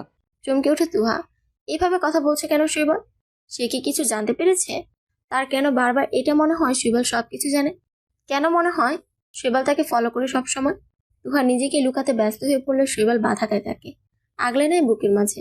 তুমি আমাকে ভালোবেসে যাও মিসেস, আমি তোমার দায়িত্ব নিব সারা জীবনের জন্য, শুধু ভালোবাসতে পারবো না। কথাটা বলতে যতটুকু সময় এরপর আর অপেক্ষা করে না, তুহাতে মত্ত হয়ে পড়ে। শৈবালের এক একটা স্পর্শে মেয়েটা নীরবে কাঁদে। দায়িত্ব নিব কিন্তু ভালোবাসতে পারবো না কথাটা বলে আরো একবার তুহাকে খণ্ড বিখণ্ড করে দেয়। ছেলেটার বুকে আগলে নেওয়া দেখে ভেবেছিল কোথাও যাবে না, কিন্তু দিন শেষে প্রতিবার শৈবাল তাকে ভুল প্রমাণিত করে। নিজের কাছে হেরে যায় বারবার, নিজেকে আর সময় দিবে না সে, অনেক হয়েছে। শৈবাল ঘুম থেকে উঠে 7:30টার সময়, 8:30টায় বের হতে হবে তাকে। পাশে তাকিয়ে তুহাকে খুঁজে পায় না। সাধারণত মেয়েটা এত সকালে ঘুম থেকে উঠে না, আজ হঠাৎ কি হলো কে জানে। এসব ভেবে ওয়াশরুমে গিয়ে শাওয়ার নেয়। তার কল্পনায় বিচরণ করা রমণীর খোঁজ পেতে মরিয়া হয়ে ওঠে। মেয়েটা বড্ড ভাবায় তাকে। যতবার মনে করে এই মেয়েকে নিয়ে ভাববে না, ততবার তার কথাই মনে পড়ে। শৈবাল দ্রুত শাওয়ার নিয়ে বের হয়ে রেডি হয়, তখনও খুঁজে পায় না তুহাকে। বিরক্ত হয়ে গায়ে পারফিউম মাখতে মাখতে আবারও আশেপাশে খুঁজে, কিন্তু সেই রমণীর দেখা পাওয়া যায় বড় কঠিন ব্যাপার। শৈবাল রেডি হয়ে মোবাইল নিতে গেলে দেখে মোবাইলের নিচে একটা খাম রাখা। মোবাইল হাতে নিতেই খামের উপরে গুটি গুটি অক্ষরে নিজের নাম দেখে শিওর হয় এটা তার জন্য। হাতে নিয়ে খামটা খুলতেই বের হয়ে আসে একটা চেক। শৈবাল অবাক হয়ে তাকিয়ে দেখে 20 লক্ষ টাকার চেকটা, যেটা সে তুহাকে তাদের বিয়ের রাতে দিয়েছিল, সাথে একটা চিরকুট। তাড়াহুড়ো করে সেটা মেলে ধরে চোখের সামনে। আজ আর আপনাকে সম্বোধন করতে ইচ্ছে করছে না। এই নিন আপনার 20 লক্ষ টাকা, যে টাকা আপনি আমাকে কাবিন দাওয়াতে দিনের পর দিন খোঁচা শোনাতে হয়েছে। আপনি নিজেই কাবিনের টাকাটা আমাকে দিয়েছিলেন। আজ সেই টাকা আপনাকে ফেরত দিয়ে বলতে চাই আমি আপনাকে মুক্ত করে দিয়েছি। আপনার খোঁচা থেকে নিজেকে মুক্ত করেছি। আপনাকে কষ্ট করে আমার দায়িত্ব নিতে হবে না। আমি আপনার জীবন থেকে সরে যাচ্ছি। জানি কখনো খুঁজবেন না, তারপরেও বলছি খোঁজার বৃথা চেষ্টা করবেন না। কারণ যে হারিয়ে যায় তাকে খুঁজে পাওয়া যায়, কিন্তু যে নিজে থেকে হারায় তাকে খুঁজে পাবেন না। সর্বোপরি ভালো থাকবেন। তুহা নামক বেড়াজাল থেকে আপনাকে মুক্ত করে দিলাম। জাপান পূর্ব এশিয়ার একটি দ্বীপ রাষ্ট্র, যা প্রশান্ত মহাসাগরের এক প্রান্তে 6852টি দ্বীপ নিয়ে গঠিত। ইংরেজিতে এই দেশকে ল্যান্ড অব রাইজিং সান বলা হয়, যার অর্থ সূর্যোদয়ের দেশ। এত সুন্দর একটি দেশে এসেও রমণীর মাঝে কোনো সুখ নেই। জানালার এক কোণে হেলান দিয়ে বসে আছে রমণী, হাতে একটা ইংরেজি উপন্যাসের বই, কিন্তু বইয়ের দিকে তার নজর নেই। দৃষ্টিতে তার উদাসীনতা। মনে মনে কি ভাবছে সেই সম্পর্কে কেবল ওই রমণী অবগত। এই তুহা, তোকে মামাম ডাকছে, খাবি না? দিশারার কথায় পিলে চমকে উঠে তুহা ভাবনার জগৎ থেকে ফিরে আসে। দিশারার দিকে বিরক্ত হয়ে তাকায়। মেয়েটা তুহার তাকানো দেখে মুখ কাচুমাচু করে বলে, আমার কি দোষ? তোকে ডাকছে তা বলবো না আমি? ডাকবি না, আমি খাবো না, এখন কিছু খেতে পারি না। এই অবস্থায় খাওয়া দাওয়া ঠিক মতো না করলে সেটা তোদের দুজনের জন্যই সমস্যার। অন্তত বেবির কথাটা মাথায় রাখ। খাবি আয়। কথা শেষ করে চলে যায় দিশারা। তুহা ছলছল চোখে পেটে হাত বুলায়। 4 মাসের অন্তঃসত্ত্বা সে। সেদিন ওই বাড়ি থেকে এসে ইকরার বাসায় উঠে তুহা। কোনো একটা ভয়ে নিজের বাড়িতে যায় না। সেখানে 2 দিন থেকে বাবার সাথে দেখা করে ওখান থেকেই পাড়ি জমায় স্বপ্নের দেশে। স্বপ্নের দেশ বললে ভুল হবে, নিজেকে লুকাতে এই দেশে পাড়ি জমায় তুহা। জাপানের ওসাকা শহরে তার ফুপি থাকে। ভাইয়ের আদরের মেয়েকে তিনিই আঁকড়ে নেয়। শেফালি বেগমের একমাত্র মেয়ে দিশারি, তুহার বয়সী। জাপানে জন্ম, এখানেই বেড়ে ওঠা। তুহাকে সঙ্গ দিতে সারাক্ষণ লেপ্টে থাকে তার সাথে। বিরক্ত হয় না তুহাও। দুজনে একসাথে ওসাকা বিশ্ববিদ্যালয়ে পড়ে। এখানে এসে আরও একটা সত্যের মুখোমুখি হয় সে। শৈবালের অংশ নিজের মাঝে বেড়ে উঠতে শুনে সেদিন মেয়েটা চিৎকার করে কাঁদে। ভালোবাসার মানুষটাকে ছেড়ে এসে তার অংশকে নিজের মাঝে ধারণ করে। তার অংশ নিয়েই তুহার বাকি পথ চলা। এখানে আসার পর শেফালি বেগম যত্নের ত্রুটি রাখে না, একমাত্র ভাইয়ের মেয়ের কোনো অভাব বুঝতে দেয় না। শৈবালের কর্মকাণ্ড সম্পর্কে তারা কিছু জানে না। তুহা এখানে পড়ালেখা করতে এসেছে এইটুকুই জানে। এখানে আসার পর তুহা যে জিনিসটা বুঝতে পেরেছে তা হলো শৈবাল নামক সুপুরুষ ছাড়া তার প্রতিটা প্রহর কাটে নীরবে নিভৃতে। লুকিয়ে কাঁদে মনের পুরুষের জন্য। মনে মনে আকাশ সমান অভিমান এঁটে রাখে মন সায়রে। কেবিনের নিচ আসরে হেলান দিয়ে চোখ বুজে আছে শৈবাল। ঘুমিয়ে আছে নাকি জেগে বোঝার উপায় নাই। ক্লান্ত শ্রান্ত মুখ বিহর দেখলে পাষাণের মনটাও বলতে শুরু করবে। দিনরাত এক করে কাজে ব্যস্ত রাখে নিজেকে। কেন ব্যস্ত রাখে, কেন নিজেকে কষ্ট দেয়, উত্তর নাই তার নিকট। শুধু জানে নিজের অস্তিত্ব বিলীন করে দিতে পারলে একটুখানি শান্তি পেত। হঠাৎ দরজায় নক করে কেউ একজন, কিন্তু সেদিকে ধ্যান নাই শৈবালের। অনেকক্ষণ নক করার পর শেষে বিরক্ত হয়ে কেবিনে ঢুকে পড়ে শৈবালের অ্যাসিস্ট্যান্ট রাব্বি। স্যার, বাহিরে রোগী অপেক্ষা করছে, আমি কি আসতে বলবো তাদের? রাব্বির কথায় ধ্যান ভাঙে শৈবালের। আপন ভাবনায় ব্যাঘাত ঘটায় রেগে যায় সে। আমি তোমাকে অনুমতি দিয়েছি ভেতরে আসার, দিন দিন বেয়াদব হয়ে যাচ্ছ তুমি। মুখটা ছোট হয়ে যায় রাব্বির। এতক্ষণ দিন দুনিয়া ভুলে নক করছে, কই সেটা তো ভাবলো না। তার স্যার কেমন জানি হয়ে গিয়েছে। আগে রাগে ছিল বটে, কিন্তু এখন বেশ কয়েক মাস ধরে লক্ষ্য করছে ছেলেটা অকারণে রেগে যায়, যাকে তাকে কথা শোনায়। অথচ আগে সে এমন ছিল না। শৈবালকে রেগে যেতে দেখে রাব্বি কাঁদো কাঁদো হয়ে শুধালো, আগামীকাল তো আপনি চট্টগ্রাম যাবেন, আজকে সিরিয়াল শেষ করলে ভালো হতো, তাই বললাম আর